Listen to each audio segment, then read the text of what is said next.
김경래 최강 시사.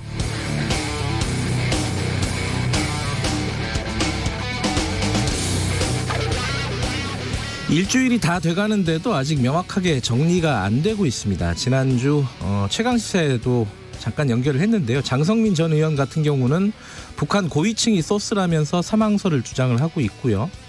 전직 노동당 고위 간부 출신이라는 미국의 망명중이라는 사람, 리정호라는 사람은 미사일 발사를 참관하다가 사고가 났다 이렇게 주장을 했습니다. 물론 제가 읽어보니까 이건 100% 추측이더라고요.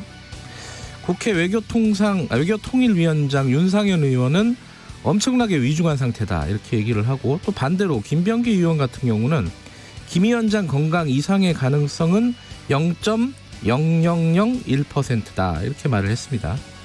통일연구원 홍민 실장은 최강시사에 나와서 곧 김정은 위원장이 나타날 것이다 이렇게 예측을 했고요. 우리 정부의 입장은 물론 아무 일도 일어나지 않았다는 겁니다. 문정인 특보가 어제 미국 폭스뉴스와 인터뷰에서 김정은은 건강하다 이렇게 단호하게 말을 했습니다. 잘 된 것 같습니다. 김정은 위원장이 살았는지 죽었는지 건강한지 아닌지는 아무리 길어도 한두 달이면 어차피 확인될 팩트 아니겠습니까?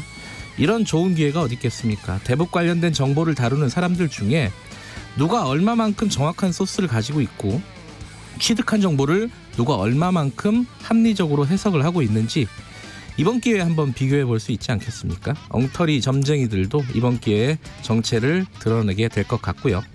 결과가 무척 궁금합니다. 4월 27일 월요일 김경래 최강시사 시작합니다. 김경래 최강시사는 유튜브 라이브도 열려 있습니다. 실시간 방송 많이들 봐주시고요. 문자 참여 기다립니다. 샵 9730으로 보내주시면 됩니다. 짧은 문자는 50원, 긴 문자는 100원 들어갑니다. 스마트폰 콩 이용하시면 무료로 참여하실 수 있고요. 오늘 1부에서는요 정치의 품격 박지원 의원과 만나보고요. 좀 최근 정치 현안들 좀 쭉 짚어보겠습니다. 2부에서는 정세현 민주평통 수석 부의장과 함께 김정은 위원장 건강 이상설, 그리고 오늘이 4월 27일입니다. 아무도 지금 잘 기억하지 않는 날짜인데 판문점 선언 2주년입니다. 남북관계 앞으로 어떻게 될 것인지 전망해보는 시간 가져보겠습니다.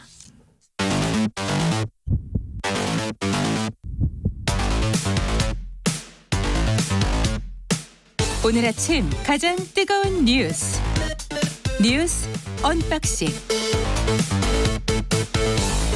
네, 택배 박스를 뜯는 마음으로 준비합니다. 뉴스 언박싱.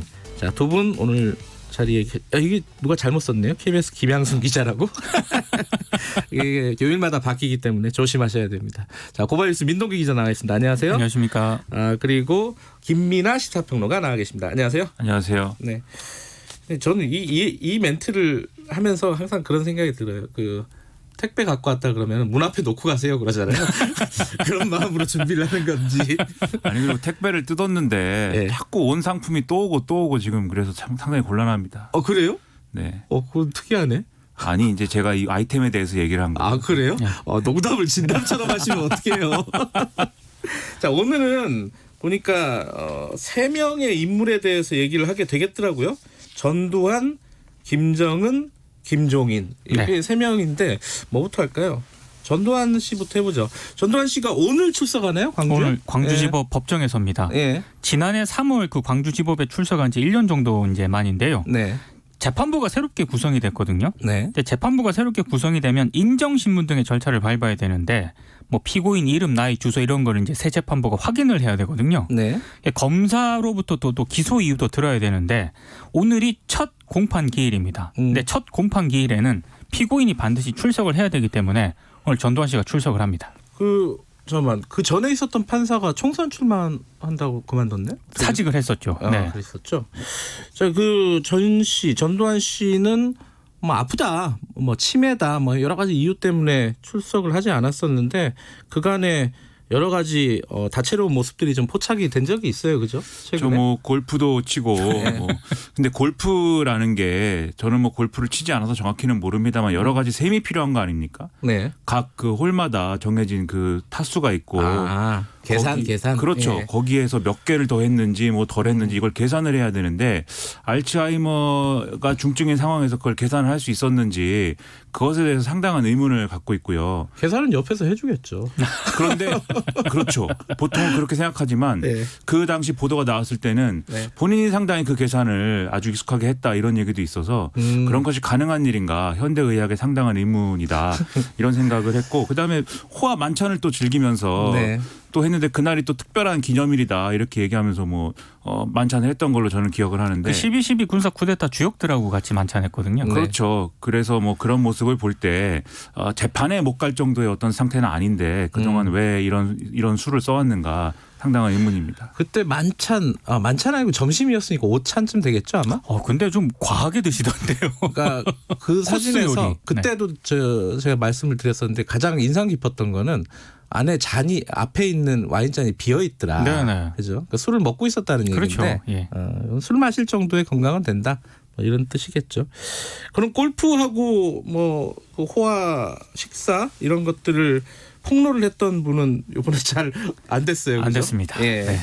그 민생당으로 가시려고 했는데 예, 잘 안 가셨다가 잘 안 된 걸로. 네.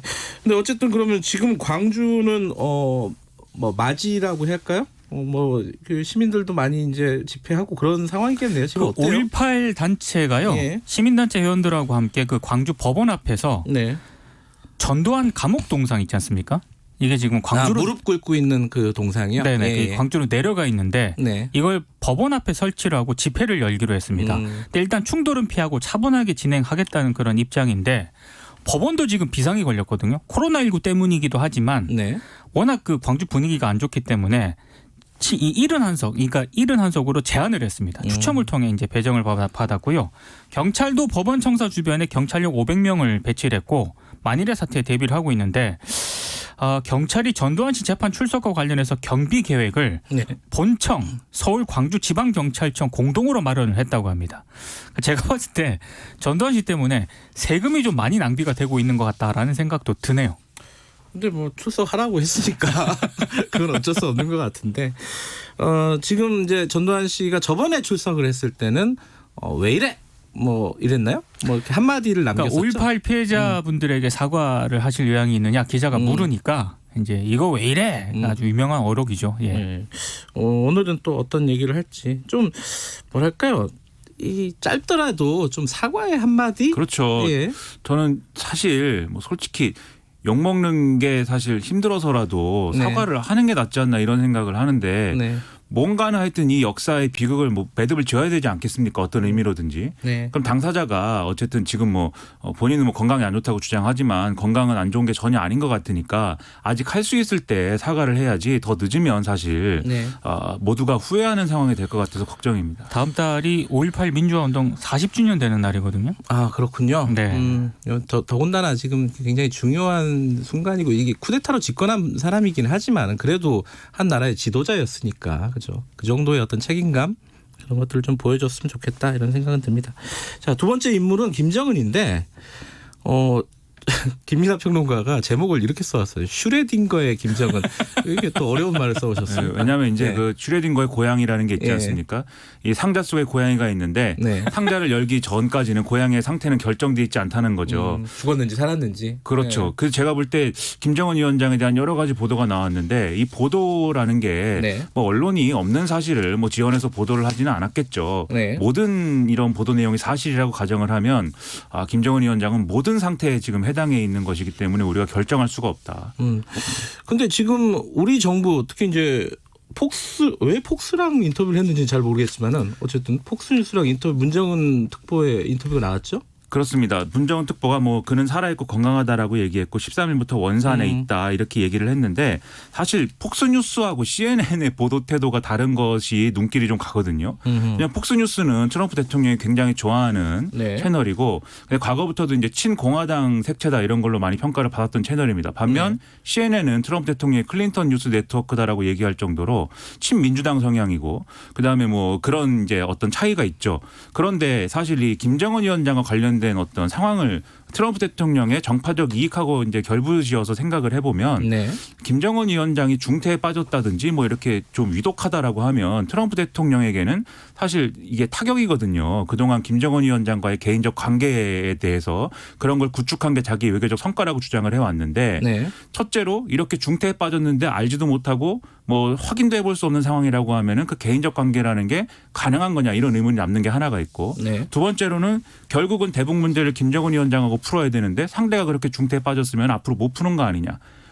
트럼프 대통령의 외교 성과는 없는 거 아니냐 이런 얘기가 될 수 있기 때문에 네. 그래서 사실 두 방송의 보도 태도가 약간 다른 거 아닌가라는 의심을 제가 집에서 가져봤습니다. 폭스뉴스가요. 문정희 특보를 단독으로 인터뷰를 한 게 아니고 기사를 실었거든요. 네. 그러니까 김정은을 둘러싼 미스터리. 네. 그러니까 이제 건강 이상설을 주장하는 쪽 인터뷰, 건강 이상설을 반박하는 쪽 인터뷰. 그 반박하는 인터뷰를 문정희 특보 인터뷰를 한 건데 국내 언론이 이제 그 부분을 뽑아서 보도를 한 거죠. 저도 이제 폭스뉴스를 한번 쭉 봤는데. 네. 그러니까 이게 폭스뉴스라는 뉴스가 제가 말씀드리는 거는 사실은 어떤 자극적인 보도나 선정성 이런 건 뭐 CNN과 겨룰 바가 아니죠 사실. 네. 그런데 이 상황에 대해서는 사실 기존의 어떤 보도 내용을 봐도 좀 신중하게 해석할 것을 주장하고 있고 약간 과거 다른 사안보다는 훨씬 더 어쨌든 중립적으로 보도하려고 하는 태도가 있다. 재밌는 대목이네요. 그렇죠. 저는 이제 네. 그런 생각을 많이 합니다. 네. 그런데 지금 우리 정부의 입장 중에 하나는 건강하다 그리고 원산 쪽에 있다는 게 좀 무게가 실리고 있잖아요. 그렇습니다. 근데 거기에 대한 뭐 북한 전문 매체도 미국 쪽의 매체들도 그런 비슷한 보도들을 하고 있죠 지금. 그러니까 38로스라는 그 북한 예. 전문 매체가 있는데요. 그 김정은 위원장 전용 열차로 추정되는 그 열차가 지난 21일 이후에 계속 북한 원산의 한 기차역에 정차해 있다 이렇게 보도를 하고 있고요. 네.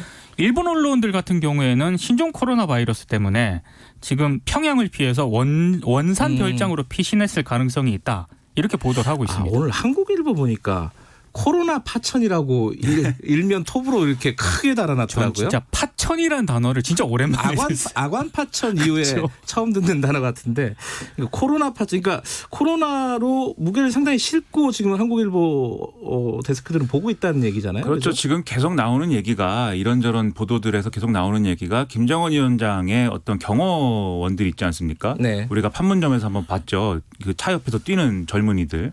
뭐 그분들 중에 확진자가 나와서 그 얘기도 나오죠 지금. 그렇죠. 이렇게 되면은 김정은 위원장이 어딜 가든지 사실 그분들이 뭐 상황을 관리를 해야 되고 경호를 해야 되고 사전에 확인을 해야 되고 이런 걸 다 해야 되는데 이 사람들을 믿을 수가 없게 되면 사실 김정은 위원장은 움직일 수가 없는 거고 안전한 곳에 자기가 이제 좀 숨어 있는 것밖에는 이제 방법이 없는 거 아니겠습니까? 그래서 그런 해석이 가장 지금 상황에서는 뭐 합리적이지 않을까라고 이제 생각을 하는 건데 제가 서두에도 말씀드렸듯이 그것도 하나의 가능성일 뿐이고요. 뚜껑 열어봐야 한다. 그렇죠. 모든 가능성이 다 가능한 거죠. 그리고 아까 김민하 평론가가 폭스뉴스가 굉장히 차분한 지금 보도를 하고 있다고 이렇게 상대적으로. 얘기했잖아요. 네. 오늘 조선일보도 폭스뉴스랑 좀 비슷한 사설을 실었습니다. 그것도 좀 재밌는 대목이에요. 그러니까 김정은 신병 이사설 추측하지 말고 차분히 대응해야 이렇게 사설을 썼더라고요. 추측은 지난주에 굉장히 많이 하신 것 같아요. 근데 제가 그 얘기를 하려고 그랬는데 조선일보가 지난주에 추측 보도 엄청 했거든요. 예. 또 오늘 또 이런 사설을 실으니까 좀 적응이 안 되는 것 같아요. 세상이 하루하루 좋아지고 있는가 봅니다.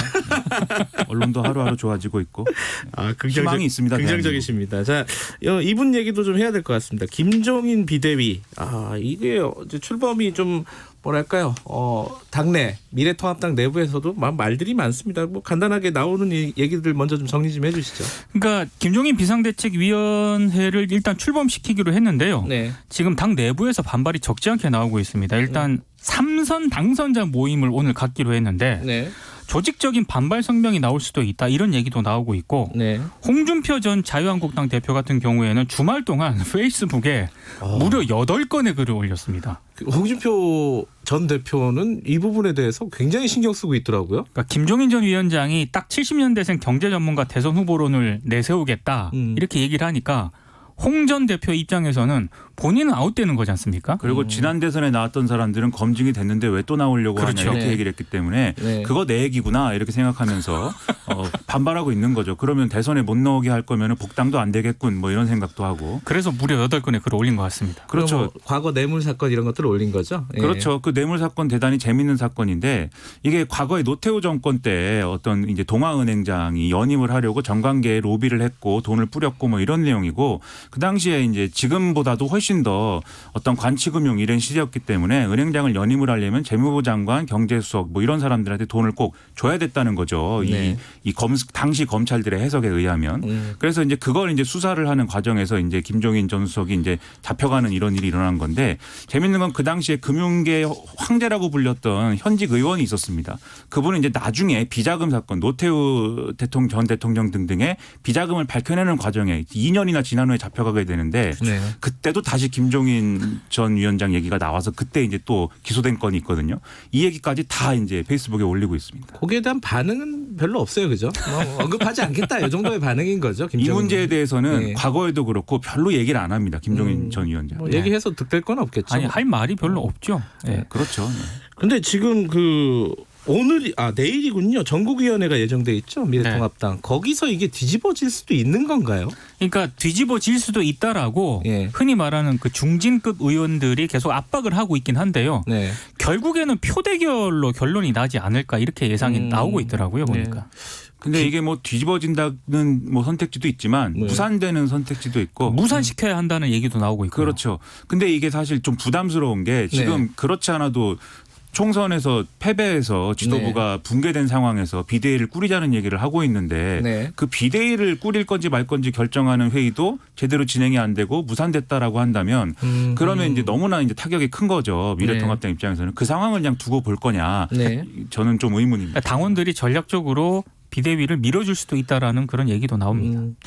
그런데 한 가지 궁금한 거는 그 김종인 위원장이 얘기한 70년대생 경제 전문가 대선 후보는 도대체 누구 이런 사람이 있어요? 거기에 해당하는 인물을 찾으려고 이제 언론들이 많이 분석을 그러니까요. 했는데 거의 김세현 의원 하나다 이렇게 이제 얘기를 하고 있는데 제가 봤을 때는 외부에서 영입하는 것까지 고려를 한 발언인 것 같더라고요. 당내에서는 그렇죠. 제가 봤을 때 왜냐하면 찾을 수가 없습니다. 그렇죠. 김종인 전 위원장이 사실 이 얘기를 한 지는 꽤 됐습니다. 근데 그때부터 뭐 김세현 의원을 염두에 두고 있었는 건지는 그럼 모르는 거니까 그런 점이 있고 또 김세현 의원은 이번에 총선 치를 때 공천관리위원을 맡았고 네. 그전에 뭐 이 당은 뭐 존재 의미가 없고 해체해야 된다 뭐 이런 얘기를 한 건도 있어서 사실 선거 패배에 책임이 있는데 무슨 또 뭐 대권 얘기냐 이러면서 좀 반발을 하고 있는 그런 상황도 있거든요. 네. 그래서 여러모로 이것도 참 어려운 얘기다 이렇게 볼 수가 있죠.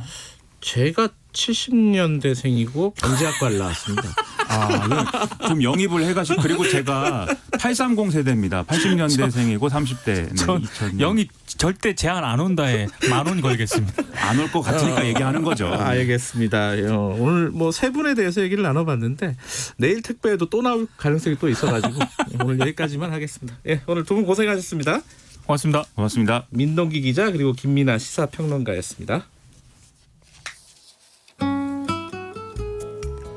오늘 전국이 대체로 맑겠고 중부와 동해안 쪽으로 비가 조금 내리겠습니다. 낮에 지표면이 가열되면서 두 공기 흐름이 부딪히면서 바람도 좀 불고 비가 조금 내리는 곳이 있겠는데요.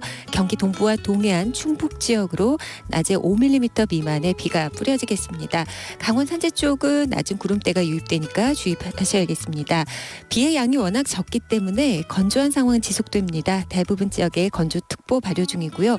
오늘도 바람이 불지만 내일 오후부터는 영동 지방엔 강풍이 예상되고 대부분 지방 오늘보다 바람이 더 강해질 것으로 예상되니까 화재 예방에 신경 쓰셔야겠습니다.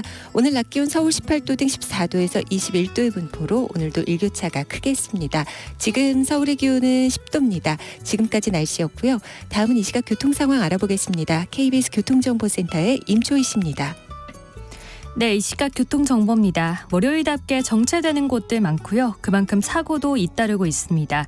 먼저 남북권인 부산 외곽고속도로 창원 방면 신호산 터널 부근이 정체되는 이유 사고가 있었기 때문입니다. 조금 전 처리됐고요. 수도권은 제2경인고속도로입니다. 인천 방향 남동 부근 1차로에서 승용차 관련 사고가 발생해서요. 서창 분기점부터 4km 구간 지나기 어렵습니다. 경부고속도로 서울 쪽으로 기흥부터 수원, 판교 분기점에서 반포까지 길게 정체 이어져 있고요. 반대 부산 방향은 한남에서 서초, 죽전부터 수원까지 밀리고 있습니다. 서울 외곽고속도로 판교에서 일산 쪽은 장수부터 송내까지 막히고요. 구리에서 판교 방향 구리부터 상일까지와 하남 분기점에서 광암터널 쪽으로 밀리다가 다시 서안함에서 송파 부근으로 더딘 흐름 보이고 있습니다. KBS 교통정보센터였습니다. 최강 시사.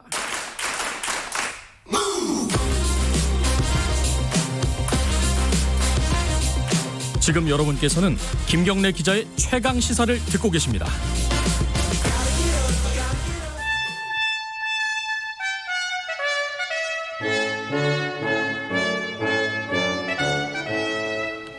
네, 매주 월요일 박지원 의원과 함께하는 고품격 정치 토크. 박지원의 정치의 품격.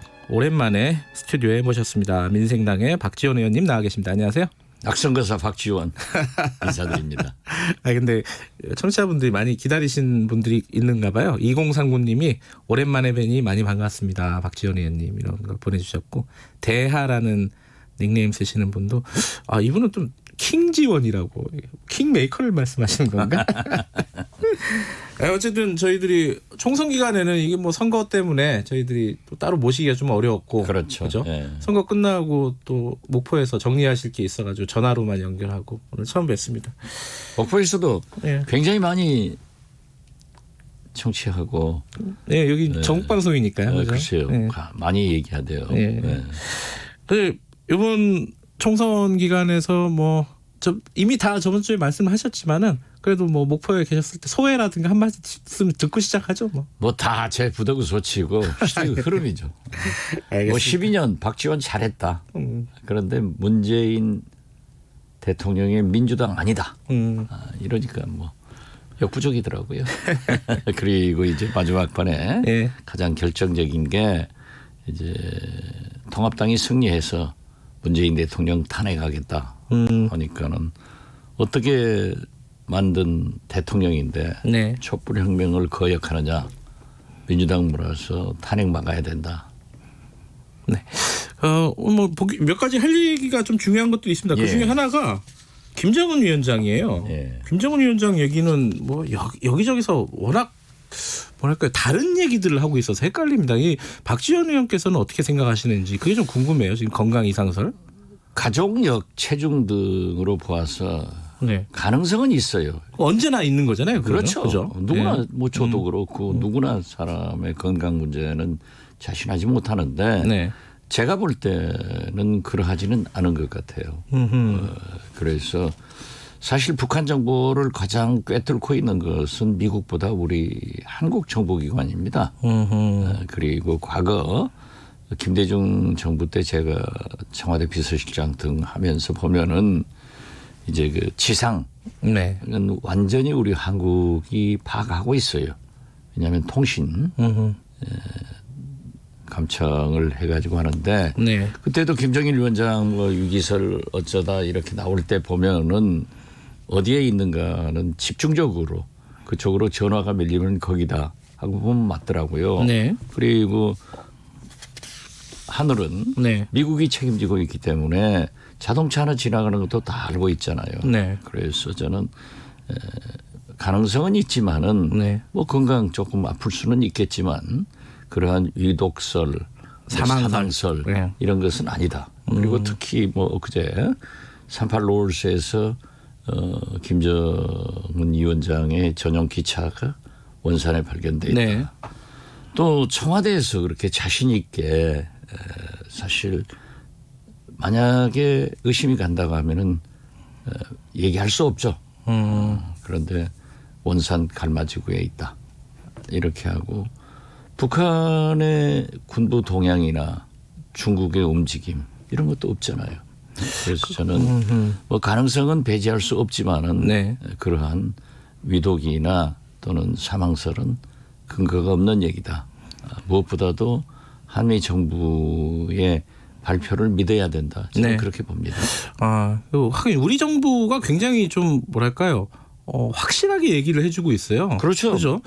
그 부분을 보면은 만약에 뭔가 이상이 있다면 청와대도 부담스러워서 그렇게는 얘기를 못 할 텐데. 아니 그리고 그게 예. 청와대에서 발표하잖아요. 예. 발표했잖아요. 예. 이것은 만약에 조금이라도 의심스럽고 무슨 관계가 있다고 하면은 통일부나 또는 민주당, 국정원 등에서 얘기할 건데 청와대에서 그렇게 단정적으로 발표를 하는 것은 네. 문제가 없다. 어떻게 됐든 김정은 위원장이 건강하고 네. 그러한 사태가 없어야 남북관계나 북미관계 비핵화 문제가 해결될 수 있기 때문에 네. 저는 뭐 가능성 혹시 네. 병원에서 뭐 심근경색 등 수술을 했다 하더라도 쾌유를 바라고 건강하기를 바랍니다. 네. 그 오늘이 4월 27일입니다. 그렇죠. 4.27 판문점 선언 2주년입니다. 2주년이죠. 이게 저도 2년 전에 거기 가서 예. 감동적인 모습을 보았는데. 근데 지금 뭐 미국은 일단 뭐 대선 국면에 들어가서 북한 신경 쓰기가 좀 쉽지 않은 상황인 것 같고 지금 뭐 코로나 때문에 전 세계가 또 지금 혼란스럽지 않습니까? 그래갖고 이 뭐 4.27 선언이 앞으로 유효할까? 어떤 남북 관계 어떤 계기를 또 만들어낼 수 있을까? 이 부분은 어떻게 생각하십니까? 그건 만들어내죠. 왜냐하면 이명박 박근혜 네. 잃어버린 10년 북한 대북 관계가 네. 문재인 대통령이 2년 전 4.27 판문점 정상회담을 통해서 선언을 통해서 3번 만났잖아요. 네. 그리고 이것이 모태가 돼서 트럼프 대통령과 김정은 위원장 북미 정상회담이 2번 이루어진 거예요. 네. 이건 참 경이적인 사건입니다. 네. 그래서 저는 4.27 판문점 선언의 김현철 통일부 장관이 국회에서 비준을 받겠다 네. 하는 것도 잘한 일이라고 생각해요. 네. 그래서 거기에 무게를 실어주면은 또 북한도 영구히 저렇게 닫을 수는 없거든요. 네. 저는 어떤 의미에서 보면은 이 김정은 위원장의 그 은둔이 네. 지금 며칠째 계속되고 있지 않습니까? 그게 미국 트럼프 대통령의 반응을 보기 위한 그런 것도 내포되지 않는가 저는 그렇게 봅니다. 어떻게 됐든 이 대선 와중에 코로나 와중에 미국에서도 김정은 위원장 문제가 거론되고 있잖아요. 그리고 트럼프 대통령의 입에서도 나는 모른다. 네. CNN 가짜뉴스다. 네. 물론 CNN하고 사이가 나빠서도 그러겠지만 그리고 나는 건강하기를 바란다. 네. 이런 우호적 발언을 끌어내는 걸 보면은 역시 북미 정상 간에도 신뢰는 네. 있다. 저는 그렇게 봅니다. 알겠습니다. 그 4.27 관련해 가지고요. 2부에서 정세현 민주평통 수석 부의장과 또 얘기 나눠볼 시간이 있으니까요. 오늘 정치 얘기로 좀 넘어갈게요. 지금 국회 상황을 얘기를 하자면은 미래통합당 상황과 그리고 이제 긴급 재난기금 두 가지가 지금 관심이 그렇죠. 많이 가는 네. 부분입니다. 일단 미래통합당 상황부터 좀 보면은 지금 김종인 비대위 체제가 순조롭게 출발할 수 있겠느냐 이 부분이거든요. 지금 홍준표 전 대표 같은 경우는 뭐 당 바깥이지만 굉장히 반발하고 있고 어떻게 보십니까 이거? 저는 처음부터 김종인 예. 김종인 위원장이 무슨 비대위원장이 직업인가 예. 가시지 않는 게 좋다. 예. 진짜 가셔가지고 험한 꼴 당할 것이다. 네. 물론 비대위원장으로 성공한 분이 박근혜, 김종인 네. 두 분이 있어요. 네. 저도 비대위원장 3번 해봤지만 그러셨나요? 예. 비대위원장은 전당대 준비를 위한 네. 그러한 역할이었는데 박근혜, 김종인 두 분은 어떻게 됐든 총선을 앞두고 공천권을 100% 행사했단 말이에요. 네. 그렇기 때문에 성공할 수 있었죠. 네. 지금 뭐 대선이 2년 2개월 22개월 남았는데 네. 지금 가서 뭐 대통령 후보를 할 거예요. 고작 한다는 게 김종인 위원장이 말한 대로 뭐 젊은 경제통의 대통령 후보 네. 그때까지 못할 거예요. 그럼 결론적으로 보면 어떻게 됐든 비대위원장으로는 직업인 만큼 갈 거예요. 네. 그렇지만 제가 말씀드렸어요. 가시지 마라. 험한 꼴 당하고 나온다. 네. 지금 험한 꼴 당하잖아요. 근데 전당대회를 하게 되잖아요. 어쩔 수 없이. 그렇죠. 뭐 그건 당연한 순서인데 그러면 이제 올해 그 원구성 다음에 전당대회가 있고 나면 대표가 선출이 되는 거지 않습니까? 그렇죠.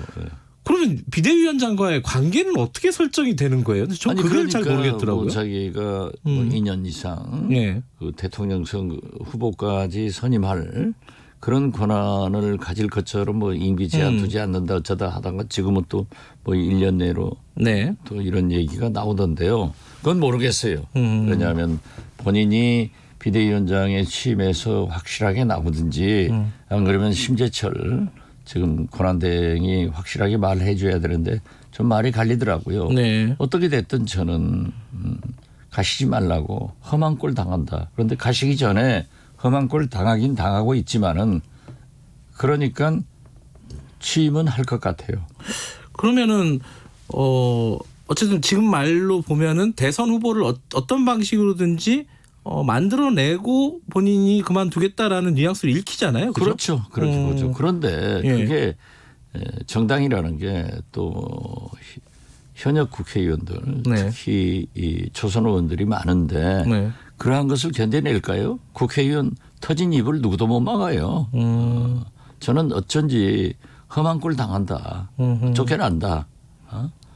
뭐 과거 전원책 변호사 같은 분도 네. 다 어려웠잖아요. 예. 특히 김용태 의원은 비대위원장으로 선출됐다가 중앙위원회에서 무산되니까 못 했잖아요. 네. 그러니까 뭐 내일 모레 중앙상임위원회인지 중앙위원회인지 연다. 전국위원회. 전국위원회를 예. 연다. 내일이요. 예. 내일이죠. 예. 꼭 그것이 되려는지는 모르겠지만은 네. 심재철 대표 말씀대로 다수라고 하면 되겠죠. 네. 되지만은 비대위원장 출범부터 이렇게 뭐 홍준표 전 대표는 당 외에 있으니까 네. 그러한 게 조금 약하다고 하지만은 세게 쏘잖아요. 네. 거기다 뭐 조경태 등 네. 이런 중진 의원들을 포함해서 이해가 걸리는 친박 의원들 이런 걸 보면은 굉장히 어려워요. 지금 뭐 이명박 박근혜 대통령에 대한 잘못을 공식 사과해야 된다. 네. 옳은 말이에요. 네. 그런데 그러한 것을 통합당 내부에서 받아들이느냐. 네. 사실 통합당이 제일 먼저 해야 될 일은 5.18 박근혜를 인정을 하고 네. 대국민 사과를 해야 돼요. 그런데 이런 것은 안 하고 권력 투쟁을 하는데 저는 진짜 왜 가시는지 모르겠어요. 근데 홍준표 당선인 전 대표 같은 경우에는 원래 김종인 위원장 괜찮다 그랬잖아요. 비대위원장. 처음에는 이제 근데 왜 이렇게 돌변했을까요? 자기 빼니까. 대선 후보에서. 아니 대선 후보에 이미 시험 끝났다 이렇게 했잖아요. 예. 유승민, 홍준표, 뭐 안철수 포함해서. 예. 그렇기 때문에 목매도 홍준표 전 대표는 대선 후보이고 당에 돌아가서 자기가 장악해야겠다. 네. 이런 건데 일거에 무산되니까 뭐 동아은행 자기가 수사를 했는데 20분 만에 불어대더라. 이건 어떤 의미에서 보면은 굉장히 그 범죄를 인정하고 네. 그러한 순수성도 보일 수 있지만은 또 그건 저렇게 배짱 약한 그런 나약한 지도자다 하는 것도 하고 그의 그 참 비리 있다.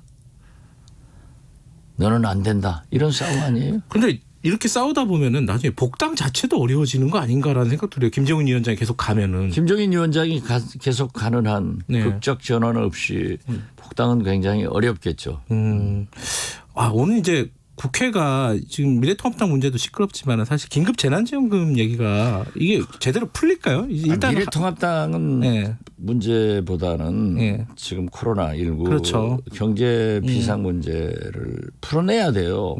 그런데 아니 미래통합당이 지고도 정신을 못 차려요. 망하도 정신을 못 차린단 말이에요. 황교안 대표도 개인당 주자라고 했잖아요. 네. 금액의 차이는 있지만 네. 저는 50만 원. 2월 예. 초부터 추경 및 코로나 수당을 100만 원, 4인 가족 400만 원 지급해야 된다. 네. 죽기 전에 망하기 전에 해야 된다라고 했는데 좀 미래통합당 아직도 정신 못 차리고 있는 거예요. 그럼 그래도 합의가 될까요? 이게 국회 끝나기 전에? 합의가 되죠. 네. 합의가 안 되면은 문재인 대통령께서 긴급 재정명령권이라도 네. 발휘하겠다. 예. 그리고 지금 또 다른 추경에 대해서도 예. 만약 이번 국회가 안 된다고 하면은 다음 국회에서 하겠다. 예. 오랜만에 뵈니까 이게 시간이 금방 가네요. 다음 주에 뵈야 될 것 같습니다. 고맙습니다. 네, 감사합니다. 민생당의 박지원 의원이었고요. 김경래 최강시사 1분 여기까지입니다. 잠시 후 2부에서 돌아옵니다. 안녕하세요. 개그맨 이승윤입니다. 제가 퀴즈를 하나 내볼게요. 제가 자연인에게 땅을 팔았습니다. 그런데 아플싸 이 땅이 오염돼 있는 겁니다. 이때 오염된 땅을 정화하는 책임은 누구에게 있을까요? 정답은 정화 책임이 자연인에게 돌아갈 수도 있다는 사실 알고 계셨나요? 토양 환경 평가를 하지 않았다면 말이죠. 토양 환경 평가는 부동산 거래 시 토양의 오염 여부를 측정해서 토양 오염에 따른 경제적, 법적 피해를 막아주는 제도입니다. 이제 부동산을 거래하기 전엔 토양 환경 평가 제도를 꼭 기억하세요. 이 캠페인은 환경부와 한국환경공단이 함께합니다. 말 같은 말.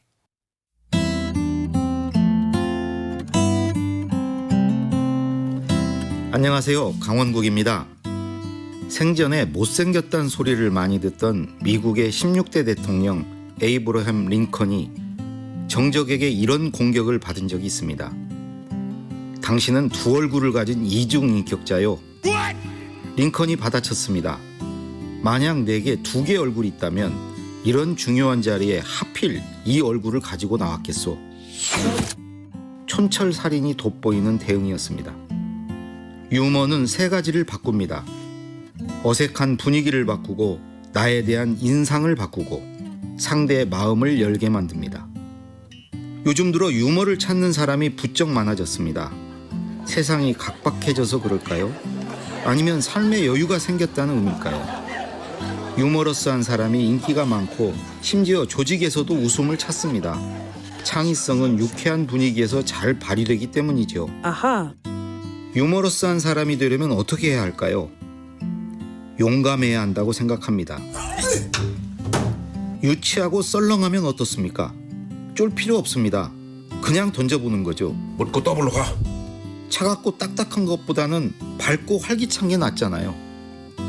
제 친구 한 명은 만날 때마다 아재 개그를 날려서 분위기를 썰렁하게 만듭니다. 유머 감각을 타고난 친구가 아닌데 친구들 만날 때는 웃기는 말을 찾아서 준비해 온다네요. 그 정성이 갸륵해서 다들 참고 들어줬더니 갈수록 유머가 일취월장했습니다. 이 친구가 그러더군요. 유머에 신경 쓰기 시작하면서 삶이 바뀌었다고요. 우선 즐겁답니다. 재미있는 유머를 찾았을 때 좋고 그걸 써먹을 기회를 호시탐탐 노리는 것도 재밌답니다. 반응이 좋으면 그 기쁨은 말할 수 없고요. 세상에는 웃기는 말 천지랍니다. 그래서 사는 것도 재밌어졌다고 합니다. 이 친구를 보면서 제가 알게 됐습니다. 마음 먹고 노력하면 누구나 웃기는 사람이 될 수 있다는 사실을요. 오늘부터라도 유머러스한 사람에 도전해보면 어떨까요? 이왕 사는 거 비극보다는 희극이 낫지 않겠습니까? 강원국의 말 같은 말이었습니다.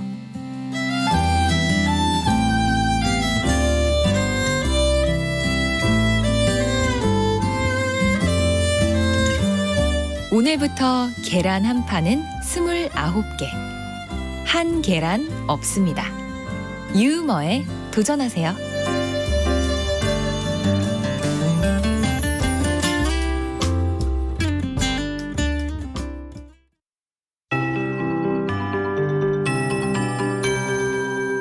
KBS 58분 날씨. 4월의 마지막 월요일 날씨 화창하겠습니다. 다만 기온이 오르는 낮에는 서울 등 일부 지역 빗방울이 떨어진 곳이 있겠고 중부와 동해안 쪽에 5mm도 안 되는 적은 양의 비가 뿌려지겠습니다. 강수량이 워낙 적어서 건조한 대기 상태는 지속되겠습니다. 대부분 지역에 건조특보가 발효 중입니다. 이번 주에도 맑은 날이 많아서 특보가 강화되겠습니다. 산내린 바람이 불면 잔디끝이 마른다는 얘기가 있는데요. 특히 영동 지방이 유력시되는 가운데 내일 오후부터 바람이 매우 강하게 불겠습니다. 그 밖의 지방으로도 오늘도 약간 강하게 불겠지만 내일은 더욱 강해지니까 화재 예방에 신경 쓰셔야겠습니다.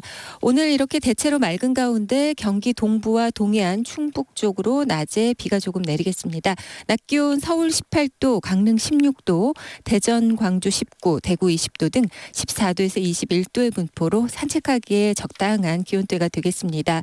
이렇게 모레까지 일교차가 20도 가까이, 10에서 15도 가까이 날 것으로 보이니까 건강관리에 유의하셔야겠고요.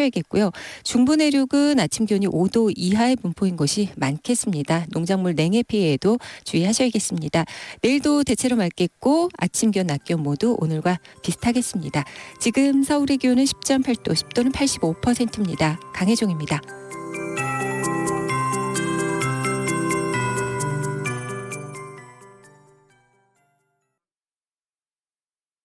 정성을 다하는 국민의 방송 KBS가 8시를 알려드립니다. AM 711kHz, FM 97.3MHz, KBS 1라디오입니다. HLKA.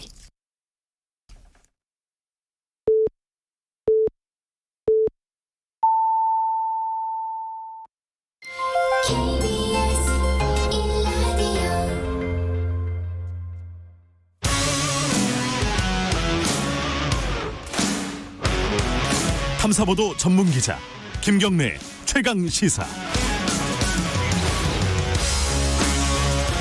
김경래 최강 시사 2부 시작하겠습니다.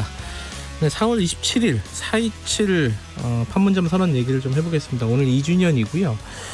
사실 2018년 4월 27일 이후에 남북 관계가 급격하게 좋아지고 북미 정상회담 열리고 이러면서 여러 가지 사실 좀 꿈을 꿨던 분들이 많을 겁니다. 저도 마찬가지고요. 근데 그 이후에 각종 세계적인 상황 그리고 북미 관계 그리고 코로나 등등등 여의치가 않은 상황이 돼서 소강 국면을 지금 벗어나지 못하고 있습니다. 돌파구를 어떻게 마련할 수 있을지 이 부분이 걱정입니다. 오늘 대통령의 대북 제안 뭐가 나올지 이 부분도 궁금하고요. 그리고 김정은 위원장 건강 이 부분도 여러 가지 말들이 오가고 있어서 혼란스러운 상황입니다. 전 통일부 장관 정세현 민주평통 수석 부의장님 연결해 보겠습니다. 정세현 장관님 안녕하세요. 전화 연결이 안 됐나요? 여보세요? 전화 연결이 됐다가 끊어졌다고 합니다. 잠깐만 기다려 주세요. 지금 돌파구를 어떻게 마련할까도 걱정이고 그리고 또 하나가 김정은 위원장 건강 이상설 정부에서는 좀 명확하게 밝히고는 있는데 여러 가지 소스들을 통해서 각지에서 이상한 얘기들을 많이 하지 않습니까? 어디가 어떤 정보들을 우리가 신뢰해야 될지도 좀 헷갈리는 상황입니다. 정 장관님은 어떻게 생각하시는지 이런 부분들을 좀 여쭤봐야 될 것 같습니다. 정 장관님 안녕하세요. 예, 안녕하세요. 예, 전화가 끊어져서 깜짝 놀랐습니다. 그래요? 전화, 예. 일단 김정은 위원장 얘기부터 좀 해보죠. 네. 어떤 정보를 저희들이 신뢰를 해야 됩니까? 일단 우리 정부는 이상 없다는 게 일관된 설명이지 않습니까? 장관님께서는 어떻게 보세요? 우리 정부 당국 그 얘기를 믿어야죠. 그러나 그게 예. 어느 한 기관의 얘기가 아니라 네. NSC 상임위원회를 열어가지고 낸 결론 아니에요. NSC 상임위원회는 네. 국정원장, 네. 국방부 장관, 네. 통일부 장관, 외교부 장관, 그다음에 이제 국가안보실장 네. 이렇게 참석하는 회의인데 네. 국방부는 국방부대로 정보가 있습니다. 네. 거기 그 정보사령부가 있잖아요. 네. 또 미군의 정보도 있고. 네. 또 한편 미국 국무부라든지 또는 미 국방부 쪽의 정보도 사실은 외교부라든가 이런 쪽을 통해서 또 우리 미국의 CIA. 네. CIA는 우리 이 국정원하고 협업 관계에 있고. 네. 미국의 정보기관하고 협의라기보다는 협력을 해가면서 네. 내린 결론이 이상 없다. 이상 없다. 그다음에 이상 없다. 네. 그다음에 요즘 언론에 나오는 것은 추측에 불과하다 그러는데 네. 추측에 불과하다는 건데 지금 저는 그 유래를 예. 그 남북 관계가 잘 되는 것이 좀 불안한 사람들이 만들어낸 일종의 페이크 뉴스고. 예. 예. 근데 이제 하도 예를 들어 CNN 같은 데서 먼저 시작을 한 거잖아요. 이 건강 이상설을. CNN에서 시작을 해서 아사히를 거쳐서 로이터까지 왔는데. 예. 그 외국 언론이라고 해서 다 신뢰할 수 있는 건 아닙니다. 대표적인 것이 네. 98년 네. 98년 8월 달에 18일입니다. 예. 뉴욕타임스가 북한이 클린턴 때의 약속을 어기고 핵활동을 별도로 하고 있다 지금. 금창리라는 곳에 지하동굴에서 그걸 하고 있다 하면서 지하동굴의 입구를 사진을 크게 낸 적이 있었어요. 뉴욕타임스가요? 예. 뉴욕타임스마저도. 예.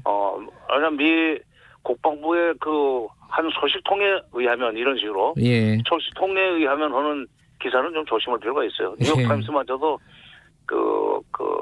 사실 페이크 뉴스지 그때 요즘 말로면. 예. 했다가 한 1년 후에 그 실제로 들어가서 보고 아무것도 없으니까 벌금 내는 쪽으로 해서 식량 60만 돈 주고 나왔습니다. 그럼 그때와 뉴욕 타임스마저도 그렇고 예. 그런데 예. 뭐 CNN이 됐건 로이터가 됐건 네. 고사가들의 얘기를 네. 기사화해서 내는 건 믿을 필요가 없죠. 정부 당국이 공식적으로 아니라면 아닌 걸로 믿어야죠. 근데 사실은 그 이제 북한 고위층을 지냈던 사람들 탈북자들 중에요. 뭐 리정호 씨라든가 뭐 이런 사람들을 미국의 망명간 리정호 씨. 예, 그런 분이라든가 아니면 한국의 정치인들도 이 건강 이상설을 얘기하는 사람들이 꽤 있어요. 그러면 이거는 지금 장관님께서는 어떤 남북 관계가 잘 되는 걸 바라지 않는 사람들의 어떤 만들어낸 얘기다 이렇게 보시는 거예요? 이런 얘기들? 예. 그러니까 지금 총선이 끝나고 예. 이제 우리는 코로나 그 상황을 성공적으로 지금 극복하고 터널 끝을 향해서 가고 있지 않습니까? 네. 이렇게 되면은 당연히 그 우리로서는 지금 아프리카도 도와주고 미국도 도와주는 마당에 코로나 때문에 네. 좀 가까이 있는 북한도 틀림없이 지금 코로나 감염이 됐을 거예요. 네. 말을 안 해서 그렇지. 예. 이걸 코로나 그 관련해서 보건의료 협력 같은 걸 계기로 해가지고 남북 화해 협력 분위기가 다시 살아날 것 같은 그런 예감이 드니까. 예. 그걸 막기 위해서 이제 바로 직격탄을 문재인 정부로 날리지는 못하고 그 상대 측인 김정은 위원장이 이렇게 지금 뭐 죽어가는데 무슨 너무 뭐 남북 화해 협력이 하는 식으로 말을 만들어내고 싶은 사람들이 있죠. 야, 그렇게 해서 그렇습니다. 예. 북한에 대한 저주 그리고 남북관계 개선에 대한 불안감 이런 것들이 합쳐져 가지고 나온 일종의 조문입니다. 조문. 일종의 조문이다. 아니 조문. 예. 뭐 이렇게 주문이라는 게 뭘 오다 하는 것이 아니라 예. 나쁘게 되라고 이렇게 주문 외는 거 있잖아요. 저주하는. 저주하는. 저주의 주문에 가깝다. 예. 그런데 그 이상한 거는 몇 가지 있잖아요. 뭐 장관님도 다 아시고 모든 사람 다 알고 있는 뭐 태양절에 참배하지 않았던 거 그리고 이렇게 뭐 건강 이상하다 심지어 죽었다는 얘기 나오는데 반응이 없다는 거 이런 부분들을 좀 이상해하는 거는 좀 반응이 없는 것은 네. 그거는 뭐 조금 더 이상한 것이 없는 것이 네.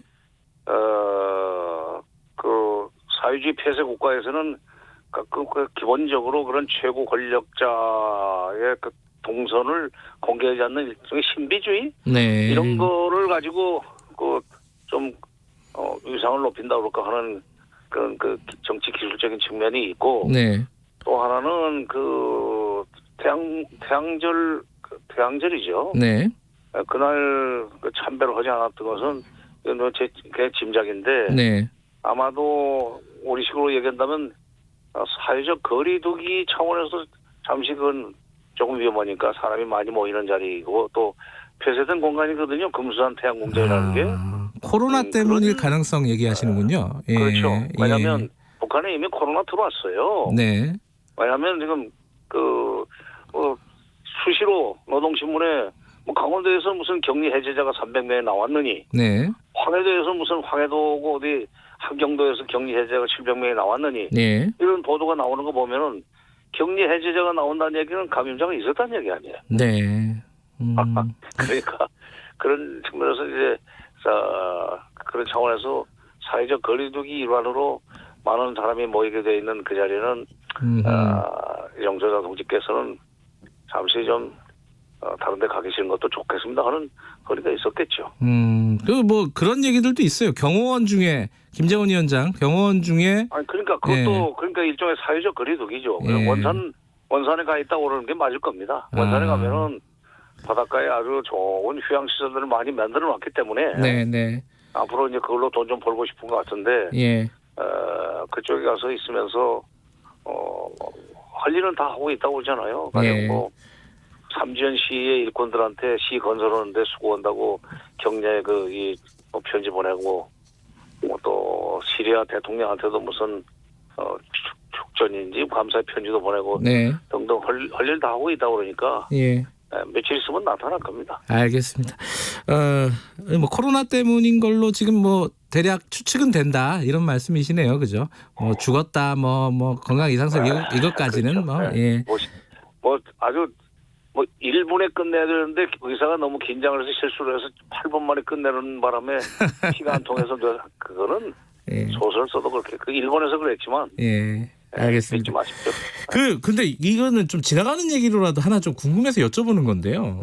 네. 그 태구민 당선인이 저희랑 인터뷰를 잠깐 하면서 네. 그 얘기를 했어요. 이제 김정은 위원장의 건강 이상설에 대해서는 태구민 당선인도 굉장히 유보적인 입장을 얘기를 했는데 만약에 문제가 생기면은 김여정 그 노동당 제1부부장이 후계자로 조명이 되는 거 아니냐 이런 보도에 대해서 어떻게 생각하냐 물었더니 이런 얘기를 했습니다. 김평일 얘기를 했어요.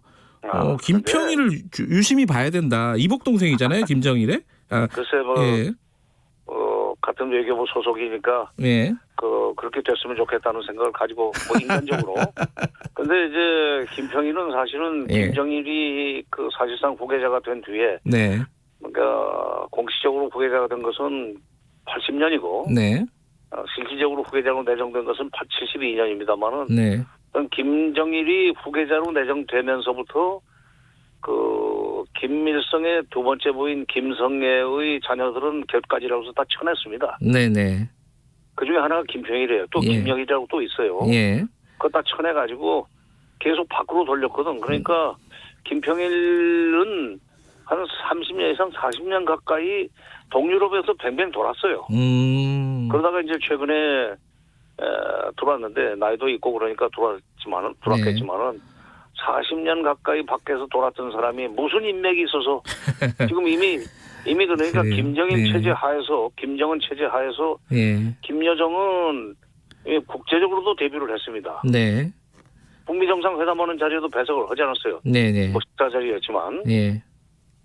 남북 정상회담 할 때도 배석을 했고 네. 그래서 국제 언론에도 이미 다 소개가 된 인물이고 예.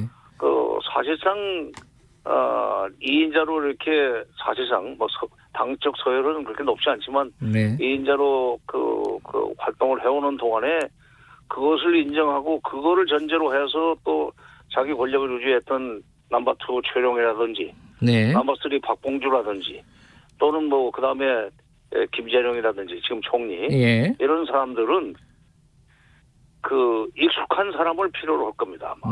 난데없이 오랫동안 뭐 모르는 말은 아니지만 모르는 관계는 아니었지만은 네. 별로 접촉도 없었던 사람을 끌어내서 최고 지도자로 무슨 옹립을 하고 그리고 자기들이 거기서 다시 권력을 행사한다. 그런 날 정치 공학적으로도 안 돼요. 네.